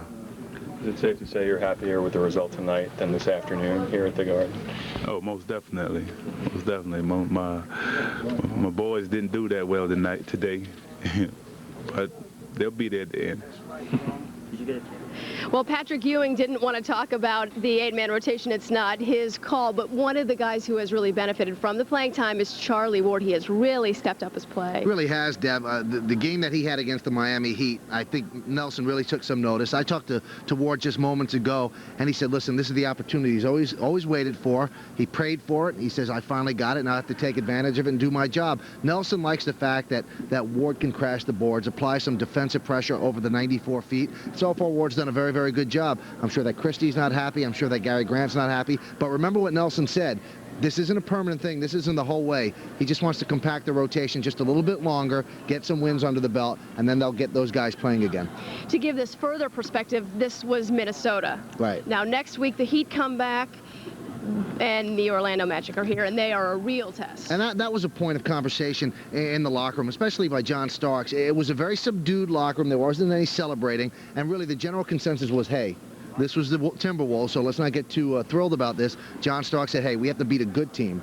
And not that he was knocking the Wolves. The Wolves are a team that the Knicks should beat. And the Knicks have been losing to teams that they shouldn't lose to, so that was an improvement. The Heat come in, that's on Monday. They feel that they should beat the Heat, but the Magic, that's the big test. They've gotten slapped around by the Magic before. Same thing by the Bulls here at the Garden last week. That was a disappointing thing. So I think they're pointing toward the Magic, but they're not looking ahead because they can't do that against the Heat. Should be interesting, but that's why they temper their enthusiasm. Yeah, you said it was a pretty subdued locker room. Oh, absolutely. It was the sort of thing where, hey, we got our job done. Really, there should be no celebrating, no confetti about the fact that we beat the Wolves. So they felt pretty good. They're smiling. They'll enjoy the Super Bowl tomorrow, but no champagne today. All right, thanks, Michael. We look forward to seeing you next time. Okay, Deb, thank you. All right, it'll be Monday. So that's a wrap on this Knick T-Wolf game. The final is, once again, 104-95. The Knicks playing together as a team. Good ball movement, 5 players in double figures. That's the story there. 2 Knick wins tonight. The Knicks beat NBA legends 29-17. We brought it to you here on MSG. We hope you enjoy the Sharp Invitational. The next Knicks game is against Pat Riley and the Miami Heat. I'm sure there will be plenty of noise. Maybe not as much as Pat Riley's first return, but MCS Cannon comes your way at 7 o'clock, 7:30 game time. Coming up next, it's the Coors Light MSG Sports Desk. Mike Crispino will be here. He'll give you all of the news, notes, and information from tonight in the NBA. The Rangers played this afternoon against the Bruins, and it is, of course, the eve of the Super Bowl. The Knicks with a big victory tonight, sharing the wealth, and Patrick Ewing, the man of the hour, again tonight with 28 points. And we would be remiss if we didn't show you Mike Breen hitting the jumper on the Garden floor in traffic. Good night from Madison Square Garden. Have a good evening. We'll see you again on Monday.